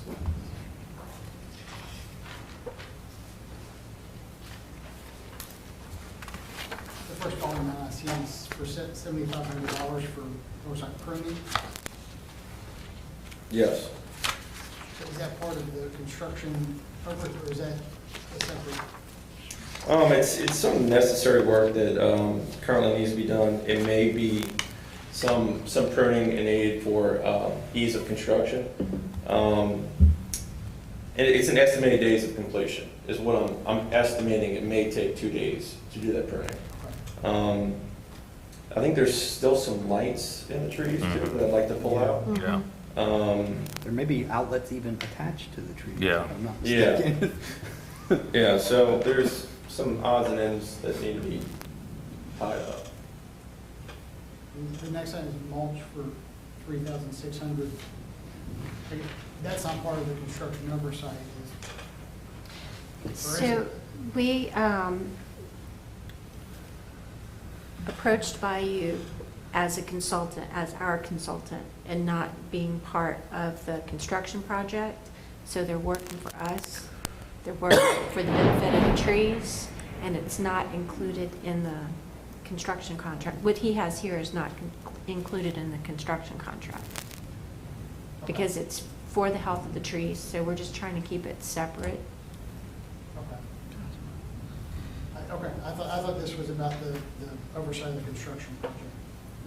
For the trees, right, but it's not in Roy's construction project. It's not going to be bid as part of the design project. Okay. So, but, This would definitely keep it out of, this way they are picking who does it instead of, if it were bid into the contract, that's why I'm sure it was separated out, is because they wanted to hire them. as That way I'm not opposed- working for the GC, I'm working for As the opposed DEP, to. Yeah, they're working as for opposed us, to- right. for your best interest. Right. And I was just trying to, it looked like there was some construction oversight, but Yeah, it was about ongoing, you know, taking care of the trees, which I think is great. Yeah. I was just it's trying to- a little bit of both. It's taking care of the trees, what needs to happen to the trees before the construction starts, and then monitoring during, and then maintaining the health of the tree, I guess, before, during, and after. Yeah. It's all, Maintaining the it's all health. equally important, Yeah. especially the during and after.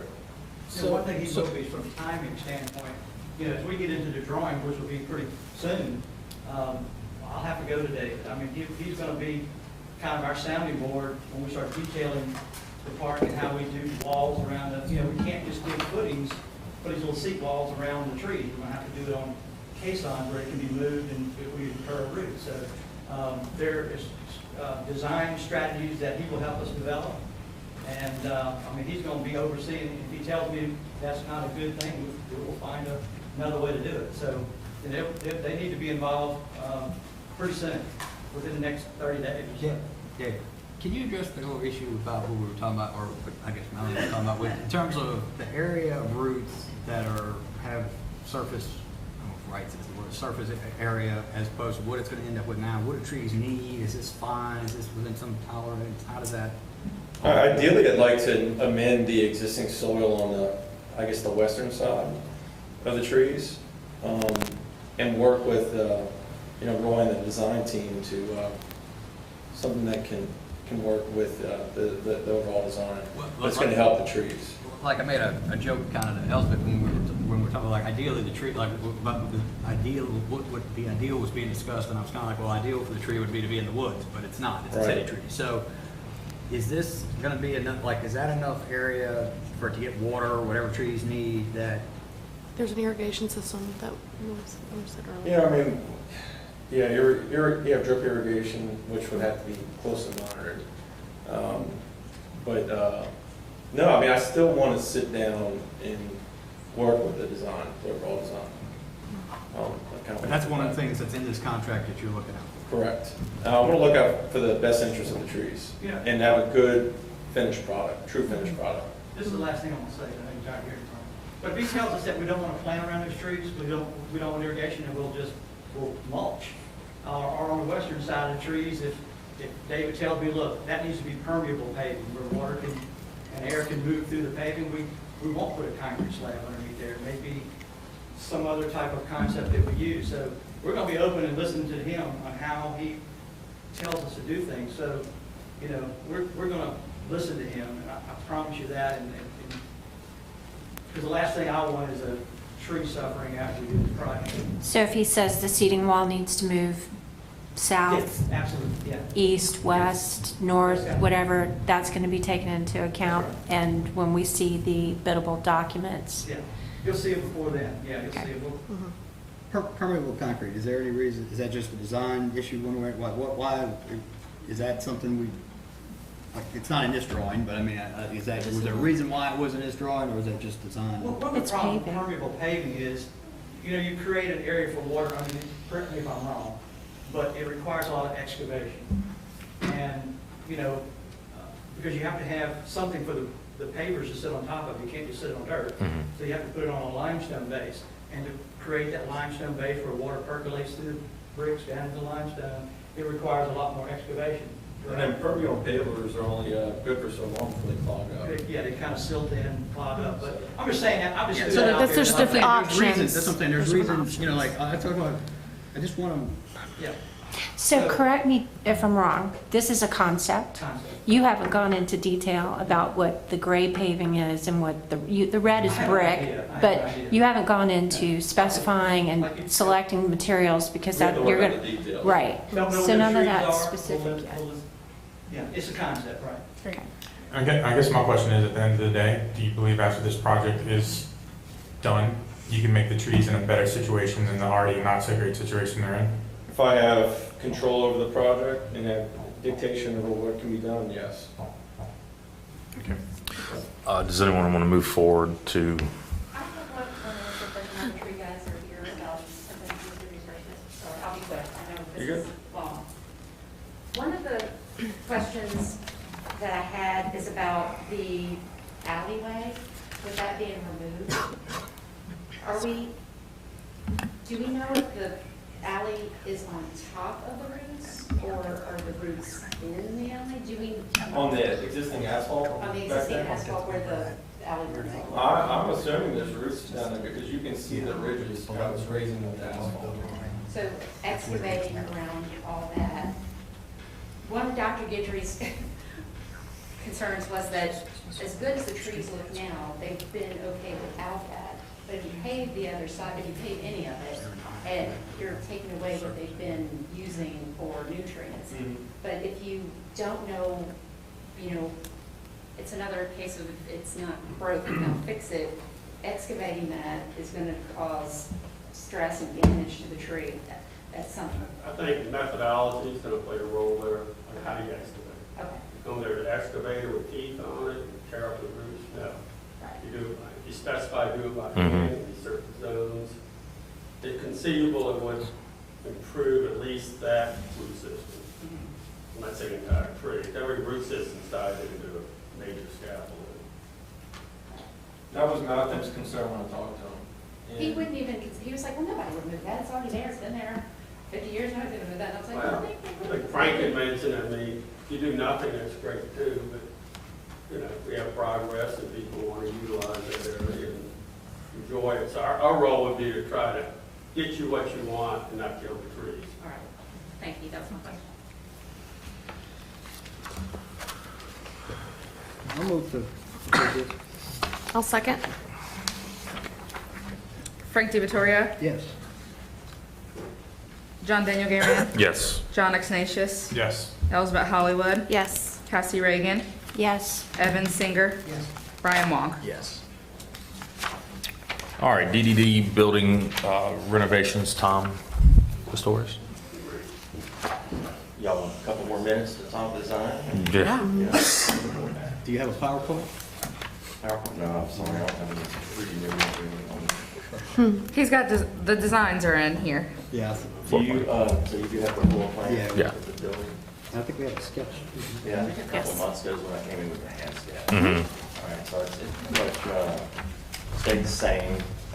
We might have developed it a little bit I'll have more, the just sketch in. make sure that toilet rooms work and everything. And maybe the other thing, Chelsea, is we added that counter. We're trying to figure out a way to come in the main entrance and have like a vestibule, but it could be maybe like a low wall with a counter. You can put, brochures and pamphlets on it. But it's a way for them to have a little extra protection. There are a lot of people, not a lot, but when they do come in, sometimes they're in the back and they Yeah. can't jump up in time and come see who it is. So a little bit of a deterrent, but you will have, 2 or 3 doors there in front that can greet, a visitor this way. So the other thing I did is prepared a cost estimate, just to kind of break down line items for you. As you can see, there's quite a few components, and by the time you add up, 10 or 12 items, you're getting up there in cost. One of the big items is I met with Certified Roofing out there about a week or 2 ago, and that is an asbestos tile that's there, and it's in pretty bad shape. If you really stop and study it and look at it, it's in bad shape. He recommended abating that, removing it, and then coming back with a new tile. And his price right there alone was $22,000, so that's just in the roofing alone. Did I bring that estimate with me? Mhm. So you need it? So I have mine, I was looking for his. He said, you know, of course, if you go back with like a metal shingle, you know, it could be more expensive than like an architectural shingle, so I'll just depend on where we are to cost and how much you guys want to spend at the end of the day. So the majority of your cost in this is going to be, you know, really your plumbing. You got some demo work, you got to kind of gut all of those interior storefront partitions that are in place, and we've got some saw cutting and extending sewer lines and it finishes, you know, so it does add up. You know, this actually might be light on cost, but I will note that we did talk to Councilwoman Gonzalez, this is in her district, because we are doing public restrooms in a portion of this building. They were gonna have them at Kate Square Park, maybe these can offset that, and the city was interested in helping fund some of this project. Again, not all of that will have to be approved by city council, but there is interest there. And, yeah, when we've started discussions, Mhm. right? Okay. I think we talked to Tom, the big things for us were, we do have more storage in his plan than we have currently for DDD. I brought the retention policy, but we do have a lot of permanent records, and loan files and things that we keep in the office, so this kind of gives us, I guess, more space to comfortably keep those. So. Now, let me ask you this, Chelsea, and this would be something for y'all. You know, we talk about Hot August Night, the Santa Claus thing, the functionality of this building for events like that, selling tickets if there's ever a ticketed event or something, you know, that sort of thing. That counter, and Tom, would we benefit if we ever use that counter for like a ticket counter to any type of event? Would double doors be an option or work, or to where if we have a large number of people walking in and out for something, would that work, or is that even something that we even want there? I mean, Yeah, we talked about that. Yeah. You talking about on the storefront there? Yeah, on the storefront. Yeah. Yeah. I'm just thinking in the event, that's what, to keep, again, you know, you're taking money. I know last Hot August Night, what were the tickets sold? What an outside and. It was in a tent, it was a little. Yeah, and it's cash and it's safety issues and that sort of thing, but. I mean, I've never seen this, but I wonder if we could get a Dutch door out of aluminum storefront. Yeah. I don't know if that's possible or not, but maybe do something like that. Where I didn't the top, think about that. You latch it. And Yeah. everything. If you want to pay for it, you can get anything you want. All right. Any questions, on the board? And I don't know I what like you guys it. think time around, you know, it's just, I guess it kind of goes hand in hand with what Lloyd's doing. You know, do we tackle this kind of at the same time, or? I think the sooner the better. I'd like to Get get some done. stuff moving, going, Yeah. do some doing, let's talk. What do we? Are there any public comments? Hold on. No? So, I guess it's the same thing, you guys would vote to, Do we need to move forward to have a more firm? Public input. Yes, yeah. Move to approve, or Yeah, that's, move forward? Weird. yeah. should move forward. I'll second the move forward. Frank DiVittorio, Yes. John Daniel Garan. Yes. John Ignatius, Yes. Elizabeth Hollywood, Yes. Cassie Reagan, Yes. Evan Singer, Yes. Brian Wong. Yes. All right, feed and seed lease. You could say. Yeah, that's okay.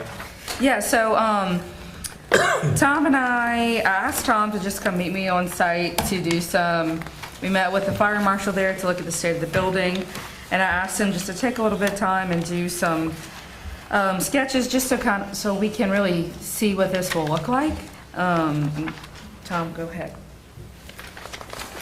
So yeah, I volunteered just to spend a few minutes and sketch out an idea that I just noticed. It was real obvious when I was out there with him. But if you, I don't know if you have one to put up on the screen or not.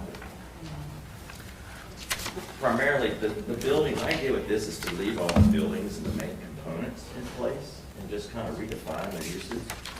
And kind of, my feeling is connecting the street to the building.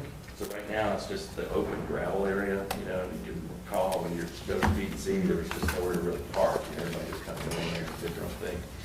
So what we're proposing is kind of turn that maybe into like a market square and just, and bring in fact, the fire marshal said, as long as you have like a limestone base or a decomposed granite or something other than aggregate, that a wheelchair can actually get through there. You know, you don't actually need concrete or hard surface. So, you know, a less expensive way of doing it is maybe bringing in some DG, you know, decomposed granite, and maybe outline it with, you know, some type of little pavers or you know, concrete tile or whatnot. So create this grid-like effect, and that would also work for maybe putting up the farmers market tents. You know, so it's a way to lay it out. Some of the other little components I just added for fun, or you know, maybe an idea of bringing back an old box car that's there. That used to be an old line that would come through back in the day when they would unload to the feed-and-seed. So that might turn into some kind of food truck or whatever, you know, maybe kind of interesting that kids could go and play on. Let's see what else. The other side would be community garden, and you might speak to that too, just to. Yeah, so we have a grant for that, and when Tom is finished, we'll kind of go over our preliminary schedule. If this lease is approved, we can talk on that a bit. Yeah, so I also recommended bringing in like a drive, if you see that right up through the kind of center of the property. That, again, there's not really any sort of defined drive right now, but this could be something that could be asphalt or whatever to allow trucks to come back. And it's also helping to get an accessible way from the building to the public way. That's what the fire marshal was really concerned with. You need to be able to exit the building and be on a sidewalk or a hard surface to get to the street. But that's about it. We talked about what we could do with the actual community center itself, and we went over different code ideas, and I won't get into a lot of the weeds with you, but there's ways of preserving that and actually leaving it as an open building, and you know, whether it be bringing bands in, and he said as long as you call it a multi-purpose, you know, you've got a lot more options that way. Sort of define it as an assembly building. So, John Daniel was here for these conversations too, and he can speak to it a bit, but we thought from a DDD standpoint, from a financial standpoint of this, we actually have a lot of flexibility with phases. So maybe our first phase here is just renovating the outdoor space. It is over an acre in downtown, so it is something that we can use every weekend at very minimal cost for us. You know, we'll do, like you can see in the project schedule, do some community cleanups and get the space ready to go very quickly. And then from there, Michelle's helping us apply for some grants, but the second phase would be to do the community center multipurpose portion of the building and rehabbing that.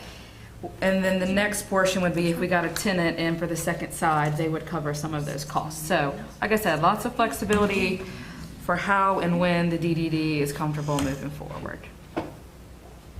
Yeah, and did you want to add the barbecue idea, or is that just sort of out there? Oh yeah, we did meet with There's a couple tenants. We brought Eric Ferrison, and he is on board he wants to do barbecue there and have a space there. He wants to work his way up to being a full restaurant, so it would be something on a smaller scale for now, but you know, he is the barbecue man, you know, in Hammond. Did we, whatever happened with it, so I know at points there's been a lot of talk of various people being interested in doing stuff with it. Did we get to the point where we actually got any hard commitments from anybody? There's no hard commitments. There's interest, but it's a lot. It's so. It's a blank canvas. It's such a blank canvas. Yeah. Painting that picture. We have some excitement about it. And we still have people wanting to relook at it and talking. But I think showing people these drawings. So, in your opinion, just, you know, I know I'm asking you to read two things here, but do you think we'll have any problems? My opinion is that if we invest on the front end, getting this place cleaned up a little bit and looking good, it'll better. My craft is to be able to paint a picture. We need to, if we can get this a little bit better, to be able to paint that picture, especially once the community garden, if you get the facade. I think this is gonna be somewhere where it's like, some of these guys would be missing out if they didn't join in, so. And the fact that they're coming to look, and they're kind of Yeah. excited about the idea when I pitch it, is a good sign. So, we have no hard commitments at this point, but I think it's because we don't even have a leash yet. I mean, it's such it's a space that, I mean, somebody could set up there, you host something similar to a picnic in the park, a music night, I mean, get people there, see what can be held there, open it up to people, a fresh coat of paint on the outside, removing all the fencing, that is little stuff that once it gets rolling, I think people are going to start seeing, I think people like the idea, like to see that something is going on that way. It allows us to kind of expand more into that northeast side of the downtown area, but. So y'all can see the schedule that we have written out. We tried to line it up as close as we could with the Railroad Park. Wow, it's the first time saying that out loud. The Railroad Park construction dates. So, Roy is thinking sometime in June, so we have this grand opening for June. And anticipating that the farmer's market, we still have to have conversations with them, would be moved here once it's cleaned up, because we need to do a lot of cleaning up to the property. But we have public visioning sessions, we have cleanup days, just like we did for Better Block to get this moving. We also have the community garden that you can see. The last day to spend the grant funds are May 31st. And a garden must be built by June 30th. So we've got some public input meetings for the community garden. Michelle did bring out some people to the space to see it and to start doing some visioning and talking about the sustainability of it. So all things are moving forward for this. And John met with Fritz.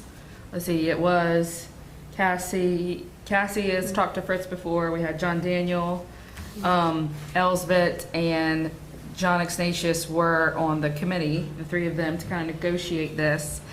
And the last thing we did was have John negotiate with Fritz on a lease that he was comfortable with as well, and that's what's in your packet and you'll be voting on tonight. John, do you mind just hitting the highlights Yeah, of no, what you agreed? Yeah. One of the main points, I think that there's two good things about the lease that are in the benefit of the DDD. One being that with is it 6-month notice that we ended up finalizing, that we can really have an option to leave this at any point.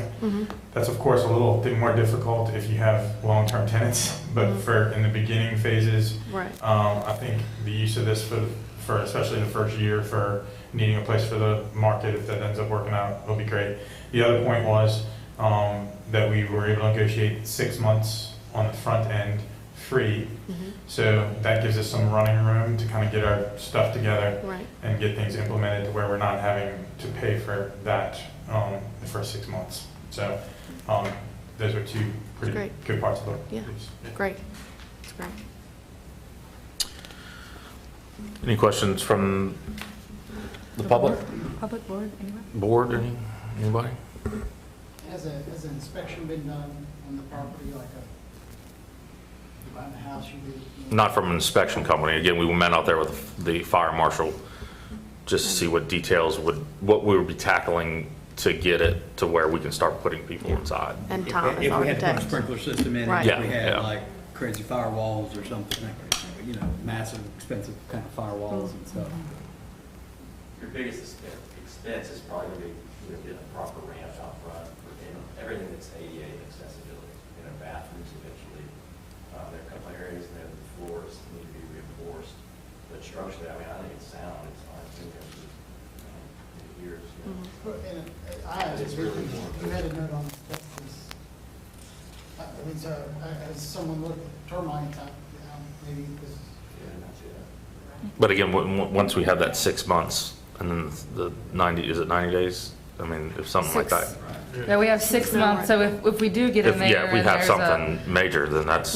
a bill that we aren't comfortable with, we have a 6-month window to give a notice and say, this isn't a project the DED can afford. And then the other thing I think to consider is, this is an acre of open land, walkable to everything. So even if the structures for the first year we can't completely use, that wouldn't be optimal, but we still have the space for pop-up tents. Yeah. To have things outdoors that we really don't Yeah. have now, so. We did talk to him about that option, like we said, the first phase, using the outdoor space. Even though you wouldn't, the ramp is not ADA compliant, as long as your bands are okay with not using the ramp, you can have a band on the porch, you can do music on the porch, as long as your general public is not walking on the main deck, we can use the outdoor space. And a ramp is not gonna be prohibitively expensive. No, no, I mean, no. that's- we want somebody interested in it. I mean, they're a contractor. I mean, they, And I will say, Yeah, and Tom, there's a checklist of what Tom. yeah, the last page of this Yeah. is some of the things Tom went over, but we did find a lot of the reasons that people are deferring from this property is that it's too large of a project for one small business owner to take on. You know, there's a lot of interest in it, but it's a really scary project. So as a board, us talking about wanting to get more into economic development and bringing in commerce, this is a way for us to be that middleman and make it less scary for the small business, cut this big piece of property into portions that small businesses can afford and put it back into commerce. So, I like the option. A lot of people have come to the meetings because we're talking about the feed and seed. Some in the last meeting, some here tonight. So I do think it's a great decision for the board. And to be able to expand the footprint of the DDD Right. into usable space. I think that's Good job. Part of our on this. job. It came a long way since we looked at it last time. Yeah. I think we should proceed. Do you want to make that motion? Yes. Okay. Second. Frank DiVittorio. Yes. John Daniel Gayran. yes. John Ignatius. Yes. Elsbeth Hollywood. yes. Cassie Reagan. Yes. Evan Singer. Yes. Brian Wong. Yes. All right, next up is the public awareness campaign. I have lots of things I can share with you, but I'll just, for a matter of time, I'll just share our main video that they've done. They've done a lot on social media. We've got all of these printouts. They will have mail outs to all of the voters. We've got table tents that we can ask our restaurants to put up. We've got handouts for other businesses, lots of things, but one of the things we wanted them to do most was interview Marguerite Walters and have her really tell her story. So she's got a whole separate documentation, but this is kind of the main video that has been shared and published and that we're paying for sponsored ads for.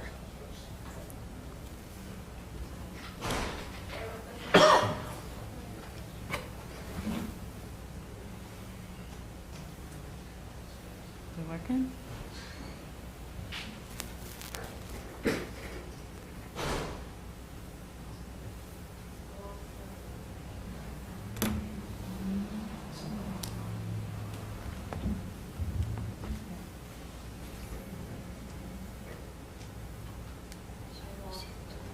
Let me see.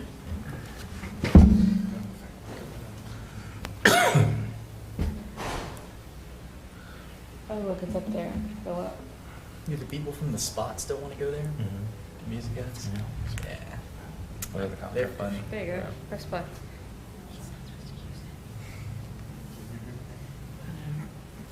That's what people Yeah, it's think what's we're that? doing it for, so.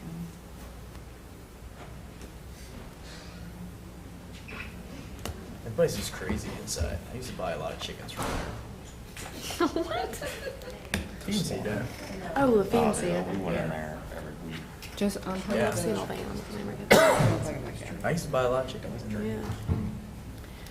I love when they had the goat. Sometimes they had baby Yeah. goats in there. I remember that.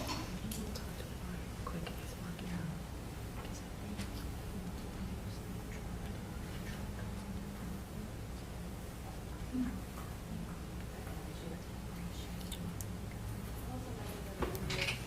Well, we can talk about the next item while she's Yeah, working on that. Right. That's what we're doing right now. Drag it over to the right, like as if there's a second screen to your right. There you go. Oh, how do you know that? Because I work with 2 computer monitors, and that's, yeah, Look at you, Johnny. it pulled Well it up done. as if they're 2, as if they're projectors, a second screen. The city would take out on this day. So this night, DDD is very important to a community.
and that funding would of course go back into the district. Our downtown is our identity, and our DDD has shaped that and formed that, and it's made us who we are. We work in partnership with the city, and we're able to leverage our funds to get things done in downtown. So the sidewalks that you see, those are funded partially by the DDD. The parking lots, the trees, all the events, all of that's funded by the DDD. They've been nothing but easy to work with. They've been there to accommodate my every need. They want to make sure that everybody follows the guidelines, but at the same time, they want to do what's right for the community. So I think that the fact that they've had great leadership and that they've been engaged in the community, that's been a positive effect for what they're trying to accomplish. We've seen this city grow by leaps and bounds. As we've grown, we've watched the city grow as well. And having someone like the EDD help you throughout this whole thing, you can kind of see that they do have a large impact on the growth of this town. A lot of the reasons why people love downtown Hammond so much are because of the downtown development district, and a lot of the aspects and the charm of Hammond would not exist without the DDD, and a lot of people don't know that. Investing in the DDD is basically investing in the community. It's investing in our small businesses. Hammond has grown tremendously from a sleepy town to a town that's not so sleepy anymore. The DDD brought new life to all of Hammond, especially downtown.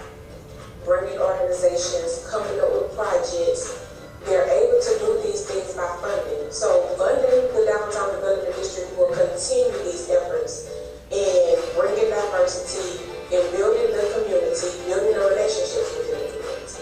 They have done a really great job with marketing downtown, supporting the businesses downtown, and trying to revitalize our neighborhoods downtown. What I'm most excited about in the future is for continued growth, and part of that is getting the help from the DDD. Every time I hear somebody that comes from out of town, they're always complimenting downtown Hammond, how beautiful, how it's clean, and really a great part of our community. Their momentum and what they're doing, I feel like they're in this possibilities. We just finished our master plan. There's a huge list. There's about 20 items on there that go over everything from improving pedestrian safety and sidewalks to planting trees and making sure businesses are thriving and getting a grocery store downtown. So we got big goals. You always have big goals, and I'm excited to be part of something that really makes a difference. There we go. So that's what's circulating right now. I don't know if y'all have seen it.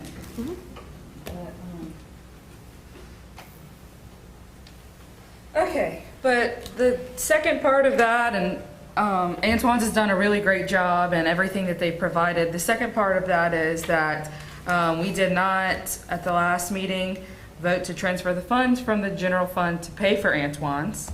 So once we do allocate those funds, we'll have to go to city council for final approval in order to pay them for all their services.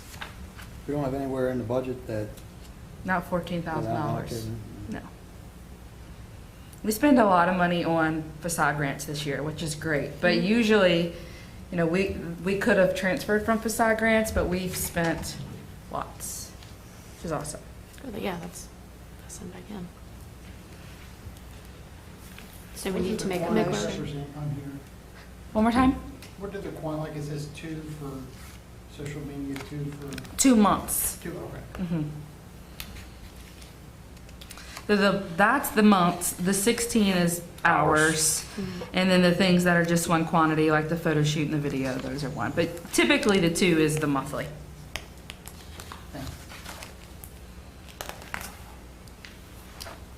So We need a vote to approve the transfer of the 14,640, or somebody needs to make a motion to. Do we need public anything? Did you hear me say that? Okay. Motion to approve? Second. So it's motion to approve the Transfer of the 14,640 and 50 cents from the general fund to the contracted Yes. service. by John Ignatius. Okay, who's second? Brian. Brian? Where is this Brian? Okay, Frank DiVittorio. Recuse. John Daniel Gayran, Yes. John Ignatius, Yes. Elizabeth Hollywood, Yes. Cassie Reagan, Yes. Evan Singer, Yes. Brian Walk. Yes. Chelsea, I have a question for somebody who's watching us. Where is the info being shared besides social media? So we have social media content. We also have, they're doing Google Forms. They're doing lots of ads, lots of things on the internet. But they also have mail-ins to everyone that lives in the district that is registered to vote. We also have these table tents that you guys have that we are going to deliver to restaurants. And there are also info cards, lots of print collateral, and then I saw a billboard the other day. Yeah. Radio ads. Yes. Yeah, I saw a billboard. We have to remember that it's within the DDD that votes, so it's, Right. I don't think you'd want to spend any extra on any other, Yeah. I mean, I guess video, I mean, So they have done really across lots of platforms, print, radio, digital billboard, but the bulk of it has been social media. Okay. all right, next up is, or part of the same, I brought this up to Chelsea about potentially canvassing neighborhoods. You heard them speak regarding the first year they did it, and I think, you know, Elsbeth lives darn near close. John lives inside the DDD. Cassie too. Cassie lives, Oh, you don't? wait, you Just don't? right outside. No, on General Pershing's not in. No. Oh. That's right. So one thing I thought we could do as a board is come up with some time slots to walk. I mean, the weather's looking great. April 24th. Yeah, April 1st. I mean, I think it'd be beneficial for even in the picnic in the park. I think that's going to be a majority of your voters to get out, and maybe we could discuss it. I mean, can we? That's something like that? Yeah. We can't ask people to vote. You can just give information. Highlight, yeah. Maybe we can prepare something, or maybe Antoine's could. We can give these, right? Yeah, we have lots Yeah. of this. This, they made this. It's a push card. Information. Yeah. Yeah. Here's some information. But I'd like for us maybe all, if you could schedule, what did you do one time? You scheduled, or we kind of voted, or not voted, but it was more of a. It was like a doodle poll, are you talking about? Yes, a poll, to you talk polled about us of times? when, yeah, so I mean, is that something we could all commit to? Evan, you used to live downtown too, right? I know you never wanted to, but is that something as a board we could kind of agree upon to get out and do? It's going to depend on when. You've got a great, I mean, you've got tons of foot traffic where you are, but then that's why these are so necessary. But I mean, if we can do something to, and I don't mind asking residents for help too, or and support, but we need people to show up, vote, and. Can you pick a day or two and some Oh, I don't think, times and then yeah. send And not it that we have to out? all do it together. I'm just saying, Okay. you know, John's neighborhood. Individually. Yeah. Yeah. I know a lot, I grew up in that neighborhood. I don't mind, that's my point, you know, Elsbeth's close to another section and where, And maybe we'll say we can talk to people from this date to this date, and maybe there's a running Google Doc of everyone that we talk to, just to be clear. But make sure that we're not asking people to vote, Yeah. we're just telling them Just giving what the information. funds are used for. yeah. Chelsea, do we have the push cards available at the D, like? They all just came in today. John Daniel was talking about, like, asking other people to help too, like, where we can hand them, like, here's this. Yeah, I've got a stack in my office. These we're hoping can be put in restaurants, bars, you know, on top of tabletops. I had actually a few people grab these. I mean, not that my Yeah. business is something that's We can frequent in that deliver a office stack, often, but have interns deliver between tomorrow and Friday. Katie and I plan to go business to business to do the tabletops, but we can get the interns to bring y'all a stack of cards tomorrow and Friday. If you let me know an area that you don't have coverage, I'll be happy to. yeah. Okay. Yeah, I think that's when we just need to plan on certain specific areas, just to get out and. Okay. Well, how about if you plan to go do it, check in with Chelsea and Yeah. identify the area that you're going to tackle. Yeah. So you know the next person who comes in, if there's an overlap, maybe if y'all, we have the maps. Yeah, maybe we could do just that. print a map and we'll Yeah. highlight off who's going to do what, Okay. so we don't drive people crazy. Mm-hmm. This might be a slight weird idea, but if we have everybody at well, we have a lot of people out at the music thing on April 1st. Mm-hmm. Do we have an outdoor screen that we could just play that video? We've put that on, so why not? With the time change, I don't know how visible it would be. We could try. We can, yeah. We can Or- at least do a TV at the DDD tent or something. Yeah, maybe that. While the music's about to be introduced, just start Yeah. with that and say thanks to the DD. Right? Or is that even something that someone from Antoine's could get up, or even like the guy from our mom's did a good job. Speaking of it, maybe we could get those people in person to step up and. Yeah. I think while you have an audience. Yeah, 100%. Absolutely. Yeah. We'll do some Let's come up things. with a plan. I mean, I know it's in a couple weeks, but Yeah, let's we come can up do with a plan with that. All right. Next up is marketing outside of the DDD. Cassie. Okay, so another business owner approached me and made me aware that there's a lot, I mean, I know there are a lot of people who shop in downtown Hammond who don't live in downtown Hammond. Most of my customers are not downtown Hammond people. But she made me aware that there's like an untapped market. There are, and I'm going to forget some of them, but there's like 4 or 5 RV resort campgrounds around Hammond. And I have, when she told me about it, I started thinking about it. And I have had a few people come in who said that they were staying at a park outside of town camping. So we're not marketing to any of them. They don't know about downtown other than word of mouth.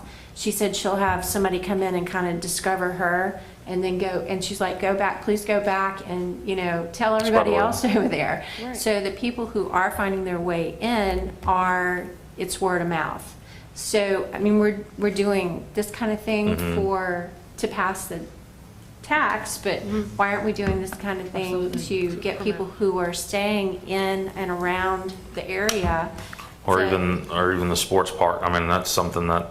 Yeah, when they get tired of, They're looking for things to do throughout the day. making their food in their RV, Yeah. they can come downtown and, have a night out, have a date night, have a shopping experience, whatever. But we should be doing something to market ourselves. Is there anything that we can do as far as reaching out to the owners of those parks, like Reunion Lake or whatever, and having them in their marketing actually use some of our material to kind of like promote? Yeah. Because we actually benefit their. Absolutely. A lot of people would want to come within range Right, anyway. right. So in anticipation of this, Katie and I sat down, we're like, what can we do? Like, we do have shopping and dining guides. They don't get that far to the RV parks, but we actually met with Carla Tate yesterday to figure out how can we make this easier as a team of 2? Do we need to be going to each of these RV stations? Do we need to be going to these places in Mississippi? The tourism, things like that. We talked for about an hour and a half with them on figuring out how we can better know what's coming in town. All of these soccer things that we need to get ahead of the crowds, not just for us, but for the restaurant owners. So they're not understaffed, or retail's not understaffed. Long conversation with her yesterday, and the first thing we're gonna do is print our shopping and dining guides and get them a huge box of them that will actually help us distribute all of those. We can get them to the hotels in no time. We can do that easily, and we'll make sure they get to the RV parks too. But that was a line of communication. Carla and I both said, you kind of get stuck in your routine of doing this that we both missed, and we're gonna try to do better about that. But definitely ordering cards. Even these push cards in the. Absolutely, tourism yeah. box, the Yeah. tourism thing over there in Wardline. I'm Yeah. glad you said the events, because I totally forgot about that. Yeah. Yeah, The well, basketball yeah. tournaments, the at Chapapilla, we definitely should have some, we Yeah. should have something we need signage out there. that people And can see. We do Yeah. have, like, I know I've seen them on the digital billboards for the millage, the information on the millage, but don't we have a contract with Lamar? Because when we We do. have, okay. So we there run should the be local billboards out there, ones. yeah. We do all of the local stuff, like the picnic in the park, Hot August night. The millage right now is all local, but we send our ads to Tangent Tourism, and they do them in Mississippi all the way out. I think their farthest one is in Lake Charles. Okay. So it's a little something, but I totally agree. Sometimes we even miss, some of the smaller soccer tournaments or things like that happen at Chapapila. Carl and I talked about doing more of a main Google Strawberry Cup is calendar. coming up This weekend, next this week. weekend, next week. Yeah, so it's hard to keep up with. There's a ton of people coming in the spring for Southeastern games and things like that, and making sure that number one, all of our downtown businesses know about the crowds that are coming. And number two, making sure we're getting in front of those crowds. And she talked a lot about geo-marketing and how you can actually like go in, and if they're looking for something on their phone, then if they're at a gas station and they're looking for something to eat, it will actually pop up like Hammond has this many that's restaurants. Would it be smart, I know, would it be smart to use that in the outerlying rural areas if we can invest in that around those mobile parks? Yeah, I'll talk to her and see how much it is for sure. Where can we eat and immediately, Yeah. you know? And I think a major component of it now is that we talked about this at length, is that now people are comfortable with asking people to come in after COVID. Yeah. Because there was a time about 6 months ago where they were like, we don't want people coming here. And they said that they've gotten feedback from the people that they talked to that they've kind of been given the go-ahead, we're ready for people now. So now we feel that it's an appropriate time to start branching out and where people will feel comfortable who live here, having people being invited to come to them. So I'm gonna get those printed, and as soon as I do, I'm gonna let you know that you can help us stay, like, don't let this fall to the bottom of the to-do list. And as soon as those restaurant guides and these little things are printed, I will let everyone know, so. And I think maybe we ought to take a look at, in certain areas, and maybe we can wait and see, you know, have this on our agenda to work on for the rest of the year, but where would it benefit us to have a static piece, a sign, something tangible, you know? To me, out at Chapapila Park, if there's something that says, you know, visit historic downtown Hammond, I don't know what that ends up looking like. But that's advertisement directly through them, and they're looking for it. They're looking there's for some stuff we should do out there, maybe at some certain areas at Southeastern, just places that are readily trafficked, yeah. That where it would make sense to make an investment of something static. Good idea. All right, any questions? No. All right, DDD merchandise. Okay, this is something we have talked about for a very long time, and one of our issues was that we aren't able to take credit card payments, which makes this very difficult. Luckily, we have worked with Big Frog, and everything you see here is now on our merch page. So we've got 4 different categories. I'll explain how it works. We've got our basic DDD, we've got our farmers market merchandise, we've got our community pride section, which is this train depot. We actually paid 5 stones when we did our maps to do a lot of these. Landmarks. Yeah, they did. I think they did about 6 or 7 of them. So every quarter, we've already have them designed. They'll come out with a new colored T-shirt, a new community pride hat and shirt for the community. We have the library, we've got the art center, we've got Kate Square Park, and that's as far as we'll go because we'll leave the others to surprise. And then we also have the event T-shirts. Right now we have Picnic in the Park. We've got a regular T-shirt, a tank top, a koozie. Only thing you don't see here. Got you a tank top. Yeah. Only thing you don't see here are the kid sizes. Want me to wear it to the next meeting? Picnic on the park. Yeah. What about the hoodie? Did y'all get hoodies? We'll do that in the, we have the sweater, but we'll add the hoodie when it gets colder. So essentially what it is we can have some samples out on a table and bring the DDD iPad, and people can purchase directly through Big Frog. Big Frog gets the orders. They can either ship them, pick them up at Big Frog, or drop them off at the DDD or Farmers Market. They can pick up there, and then they actually cut us a check for what we are profiting. It's between anywhere from like 2 to 7, depending on dollars, depending on what it is. But I think for this, it's less about the money, more about the community pride aspect of it. So I have an idea, if I can throw ideas right now. Sure. Would it be a good idea to maybe have market a art competition for the graphics on the T-shirt? Because if somebody wins, people usually want to buy their stuff because they want to support their friend or whatever. So maybe we would promote them to actually buy the merchandise. We can rope that in with the art contest for the bike racks, and the winner of that one can be featured on a T-shirt, like the first prize or something like that. We might get buyers. Yeah. From the standpoint of they're supporting their friend or whatever it is. There's somebody that, Yeah, we can do something like that. Get your Mardi Gras party on. Yeah, so lots of things. Really excited about this. As soon as they get all of the kids' t-shirts on here, this will be ready to go, and we'll have samples for picnic in the park. Kids ones, that's cute. Yeah, and we'll get And it's good quality t-shirts and sweatshirts. It's the Comfort Yeah. Colors brand. They last. They hold up. yeah, we're excited about it. All right. Any questions? Design committee report. If you get gay rent insurance on a tank top, I'll wear it. I just, my office doesn't pop one. Well, The John toggery. Daniel actually made a point and said, well, if your building you want your business to be on this, well, Yeah. if that business pays the design fee for Yeah. for 5 stones to do it, it doesn't cost us very much to have your business on your building on a shirt. And then, so. like they potentially sell it themselves. So, you know, Mhm. anyone that would like to do it, pay that design fee, whether it be John's house or anything else, you know, PJ's, anything, something like that, and it's something they could sell too, you know, but Yeah. yeah, it is endless. And it's free advertisement. Lots more. All right, design committee report. Okay, the last meeting was on the 4th, and I wasn't there, but it was a very short meeting, apparently.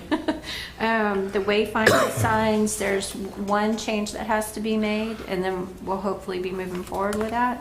Yeah, so we'll send that to historic district approval. Okay, and then design guidelines, we did get together and meet and went over the current design guidelines, and suggestions were made, and looks like the next design committee, Chelsea, we're gonna make some decisions on Yes. what to move forward with, and Right. then we'll forward that on to the City council. city council.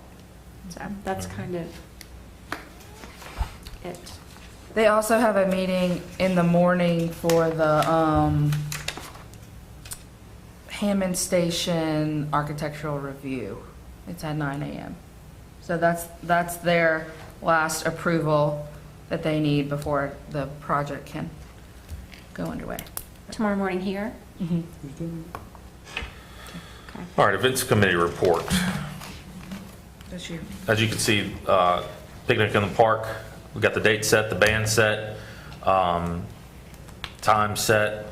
The first one happens to be on Good Friday, so you have no excuse to not get out there. And then this Saturday, we have the chalk walk coming up. Did you want to highlight anything on picnic in the park, or? And We do still need some sponsors. We got First Guarantee Bank as our main sponsor, thanks to Evan, which is awesome. They're helping offset a lot of those costs, but like we said, we can't have this one without sponsors to pay for it because we didn't budget for this because of COVID. So we are short some dollars. We're still working that, and if there's any restaurants or businesses that want to set up in the park during picnic in the park, we're allowing We can do that 10. Yes, we can do that. Yes. Well, we couldn't do it before, I thought. We're not allowing people to sell unless it's a downtown restaurant. No, but I thought there was something that prevented us. Oh, we can do that now. Yeah, I'm saying we can do that. Yeah, It was the Yeah. phase we were in, I think. right. Yeah. So, great, everyone loves picnic in the park, lots of interest in that. Chalk walk, there's This maybe Saturday. 6 or 7 spots that aren't filled.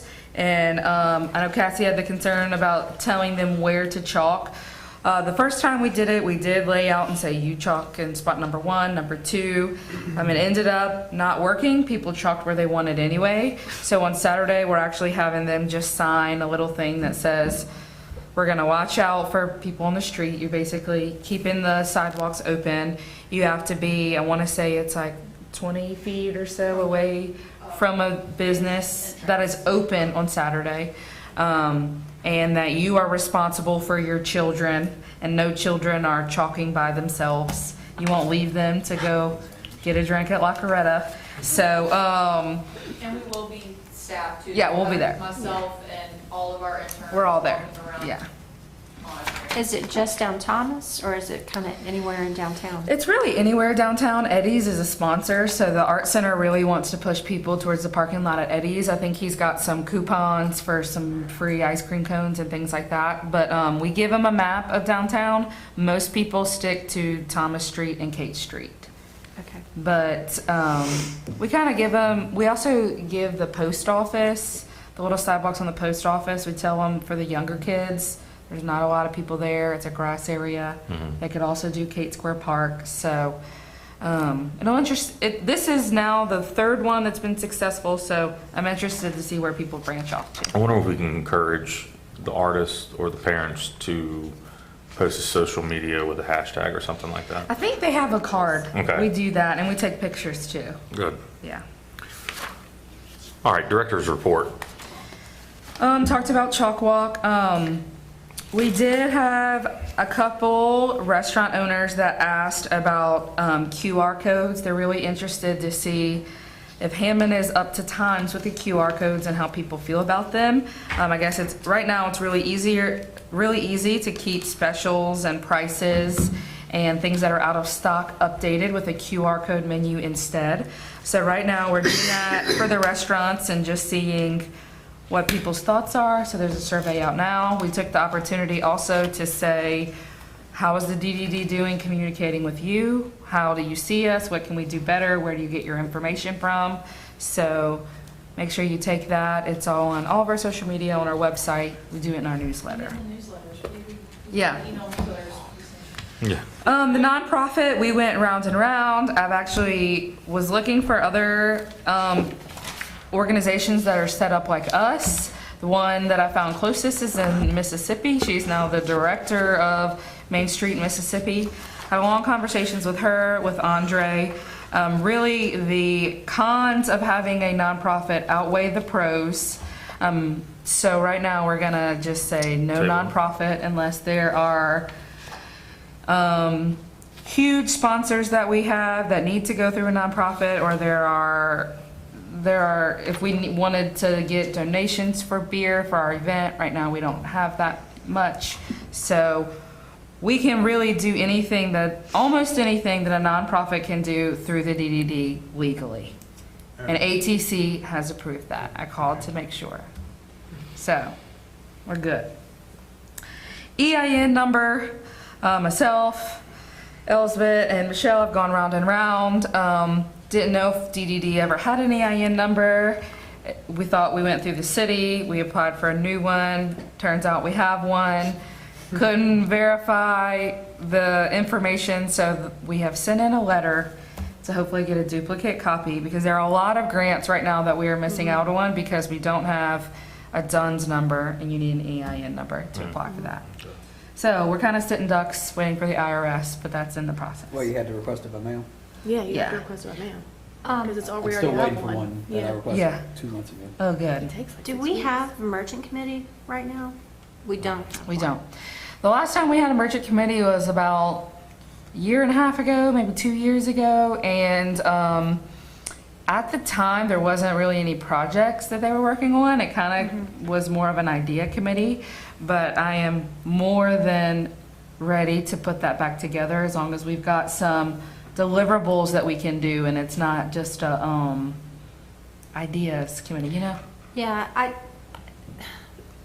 know, and I did the survey and I answered the questions, and it's probably me, I'm not a big email person. I don't have that much time during the day to sit down and go through emails, but I know as far as being a merchant, I had no idea what Small Business Saturday was until somebody called me to complain about it. And I was like, I don't even know what we did. What did we do?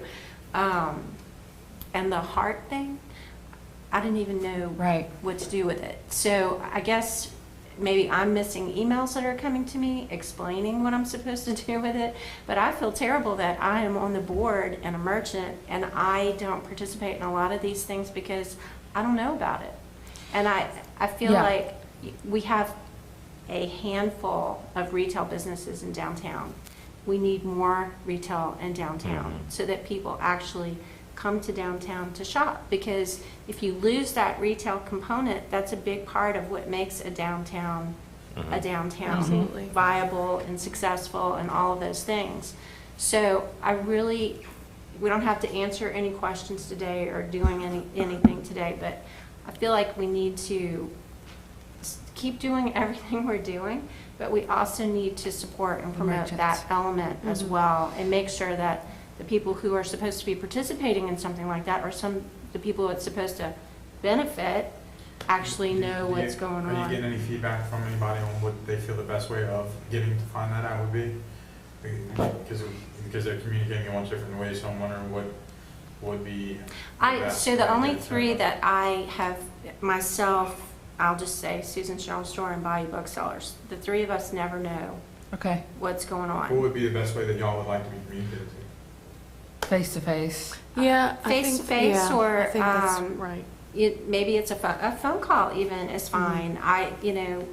Whatever, but if it's so many emails come through that if it doesn't come through and it's like specific, Cassie, open this is important for you. Yeah, you get the most. Yeah. I don't, I have, and y'all are all in the same boat. I have 30 brands that email me daily. This is an idea. What about physical mail? Like send everybody a mailer that has I don't know. DVD.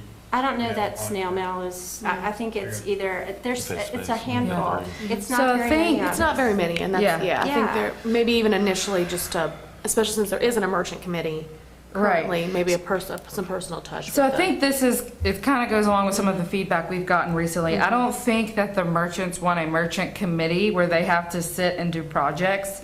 I think the merchants are looking for, here is 10 minutes about what is going on with the DDD, and now it's more of a networking event and talk to your neighbors. And it's if you want to do a downtown welcome to the Christmas season that's just retailers, there's no, I don't even know how to contact several that are downtown unless I go to them and try to find the owner who's not always there. This is an idea, and I don't know if it would make sense, but what about if we can somehow compile a list of everybody and see if we can get the owners on A Facebook page?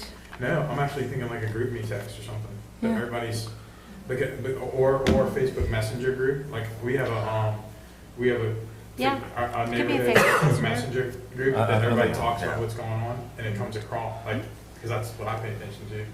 I think it's just an effort to, and like I said, we don't have to solve it tonight. I just want to throw it out there so we keep it on the burner. Some way for businesses to communicate, and if they want to do something all together, because you get more success if you do a retail event and there are multiple people participating. I mean, you share each other's social media and all that, but it's getting those people together to do it. Well, I was just telling Brian before that I sent a email to all of the restaurant owners, because we are trying to do a push like we did last year for Hot August month to do the food and drink week. But we're not going to do it unless the restaurant owners want to do it. So we asked them, and let's meet. No responses, but it's probably because they just don't check their emails. They don't check their emails. Retail or restaurant, your day is spent with your customer and doing what you have to do to get your merchandise out there. I think it'll be more like personal phone calls to the owners. Yeah, or just stepping in. We're doing the surveys because there's so many merchants and two of us that we need to find the path of least resistance, I guess. Yeah, and my concern is I love the idea of reaching out to everybody, but when things do get overwhelmed, and we say it is small, if we're going to continue to grow the town, we need a system in place that actually will be effective more than going physically in each place every time there's an event. So I think if we can maybe initially get a system in place and get everybody on board with it, whether it's a group me text or a messenger group, that all the merchants can say, hey, did you hear about this? Oh yeah, we're getting involved. Like they need to be in community, almost like the Nextdoor app or that kind of thing. And then doing an initial halting of most of those owners on there. I think that would be a good idea. No, I think that's a So that really is what Locable is for. It didn't take off. COVID hit, right when it happened, so I think we can push that again. And I think that Locable actually texts you and has group abilities and. This is the same issue, we couldn't get anybody to sign up for local. Yeah. I think that everybody has Facebook, so I think as a first easy way to You want to do create a group of those who, a Facebook Messenger group Yeah. that's retail businesses in downtown. and you can add the in D, y'all can message or- through the DDD. Yeah. Yeah, I'd do. It does, not everybody, No, but no, it's your but I'm- Just the specific group. retailers. But I'm The thinking, restaurants can Yeah. decide if they all want to Categories. be on one, and then if That's you easy. pitch an idea out there, Yeah. then people can respond or not respond. And If they that's don't want to be great. part of the group, they can remove And I think the themselves. initial work to get everybody on it would be you guys maybe going into Walk up, businesses yeah. and saying, who's the manager here? We want to tell y'all that this, let me help you get on it right now. Yeah. yeah. You know, like get everybody on it, Mhm. and then it runs it, and it can. You gotta watch, I don't know, I'd actually be probably, not to go into that horse again, but the nonprofit thing, because I don't know, you gotta watch if the DDD created it, is that gonna, do you have to have a public records attention? I think for communication, it isn't. Not, we don't have any public records for all of our advertising. It's the same thing, like our Facebook comments and things like I that. don't know, but if you have I don't know, but just keep that, it's just a question to check I see what before you're you saying. do something. Okay. Well, we did start a resident Facebook group that is just specifically for residents because residents have complained that it's hard to know when the parking is closed, when the streets are closed, and who their neighbors are. So we did start that and got some feedback on that, and that one's rolling too. So we can kind of model that for the different categories. Right. Record retention policy, I think that we can kind of, I can send this to you guys to look at and we can kind of defer it for this meeting. But this is something we definitely need to update and take another vote on. Yeah. Asana task list, Elsbeth asked us with all these upcoming projects really to figure out how much time we're spending, do we have enough time to do things? Katie and I started by writing down everything we did for the day, and then we found that we were spending more time writing things down than actually doing things. So we actually talked to Olivia, the Alumni Center uses it. It's called Asana, and it's just our internal system, and now we can just download exactly what we've done for the day with the tasks list, send it to whoever. I can send them tasks to do, keep all recorded and keeps our inbox clear, and it's very easy for us to print out and say, here's what we've done in the past however many days. Doesn't record times, like 30 minutes to do this, an hour to do this. We can if we need to, but right now it's just a list of all the things we do, which is great. Per day, like each day? Or- You can print it out however you want, yeah. So we have, anytime you complete a task, you check it and it will show in that project. So say if it's a picnic in the park thing, it'll check off that project and you can export it by day. Katie attended a seminar for CrowdRiff, which is what tourism is now using to better highlight main streets. I think they're kind of going through the same problem with us as they're highlighting Baton Rouge and people are going to New Orleans, but they're getting a lot of pushback from small towns for not being supported. So they've actually given us the ability to post on the Louisiana tourism websites, and Katie attended that and is working on getting us on all of the state advertising platforms. We applied for just some of the things we've applied for. Like I said, since we've had Michelle, we've really taken off on applying for grants and awards. We have just applied for the Shop Small, Order In, Help Out Innovation Challenge. It's run by American Express. We nominated the Front Porch Project. Do you want to pull up the video? Oh, it died. I can send it to you Yeah, guys. This turned off. We did the video for, do you want to explain, Michelle, the Blue Cross video? Sure, yeah. So Louisiana Public Health Institute and Blue Cross Blue Shield's Medicaid plan, Healthy Blue, partnered for a racial and health equity symposium. And they were looking for video submissions highlighting community initiatives that are making racial equity a priority, and felt like our partnership with Urban Market Experience was a good fit for that. I did email everyone the video, so you should have gotten your email.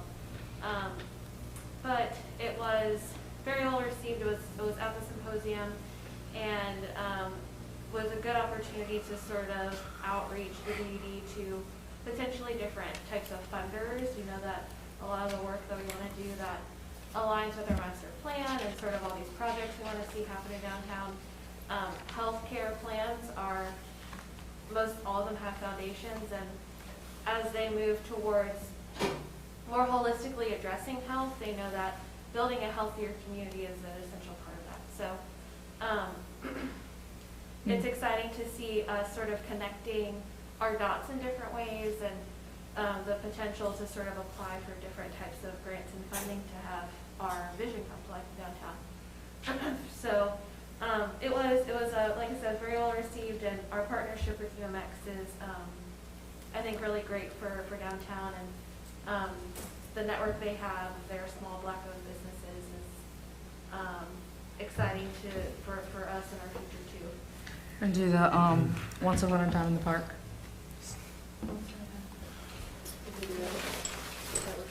Oh yeah, so part of the I guess public awareness campaign is we have the opportunity to show a video to Tansy Public Schools parents and their kids at What's Time in the Park, which is usually an event held at a park, but it's a virtual event this year.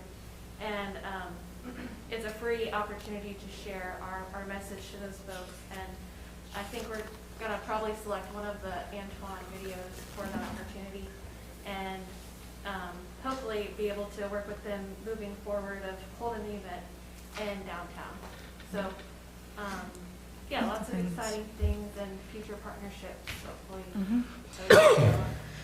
Last but not least on my director's report, we just announced it yesterday. Small Time Skates received a $10,000 grant for At Your Side, an At Your Side grant.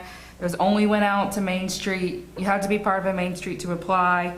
I think Hammond had like maybe 3 or 4 that applied. They were chosen one of only 8 in the nation.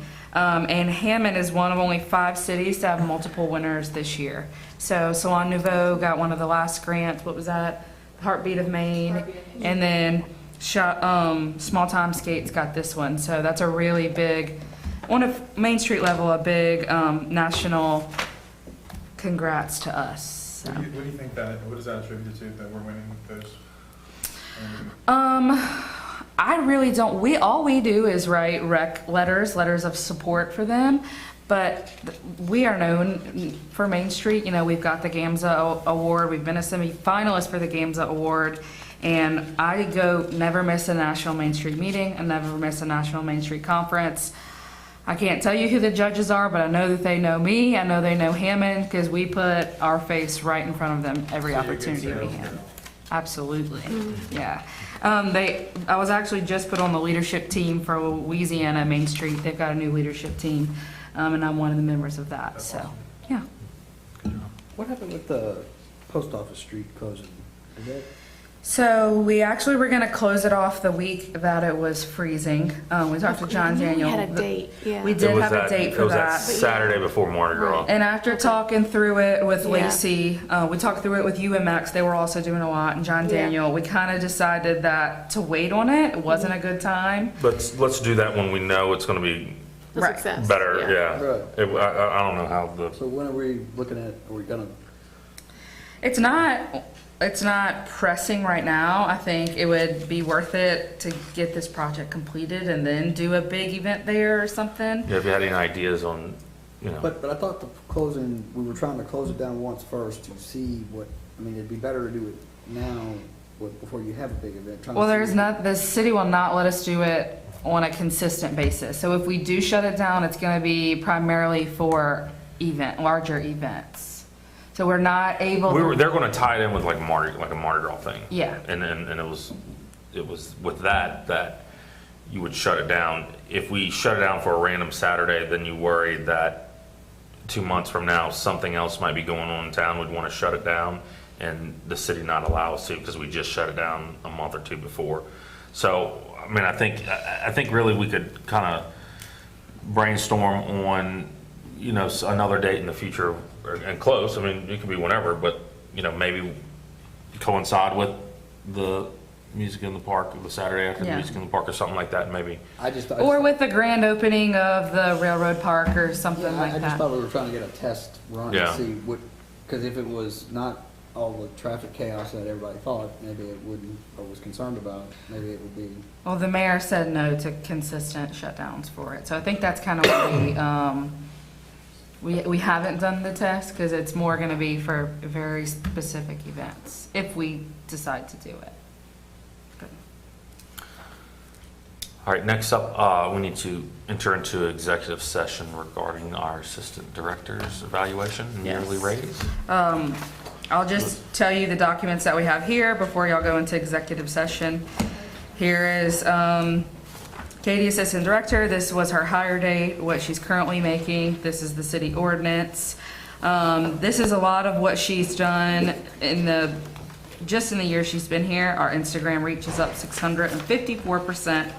And then this is her, this was the criteria we asked of her when she was hired. So, and it will have to be backdated when you make your motion. We were supposed to do this in February. You can't backdate it. Yes, you can, You starting. absolutely can backdate it. We normally do it for me. There's a rule that we can't, like the state law says you can't, y'all can ask Andre, but. Okay, we'll ask Andre, but normally in December, it's when it's turned in, it goes from the date of her 1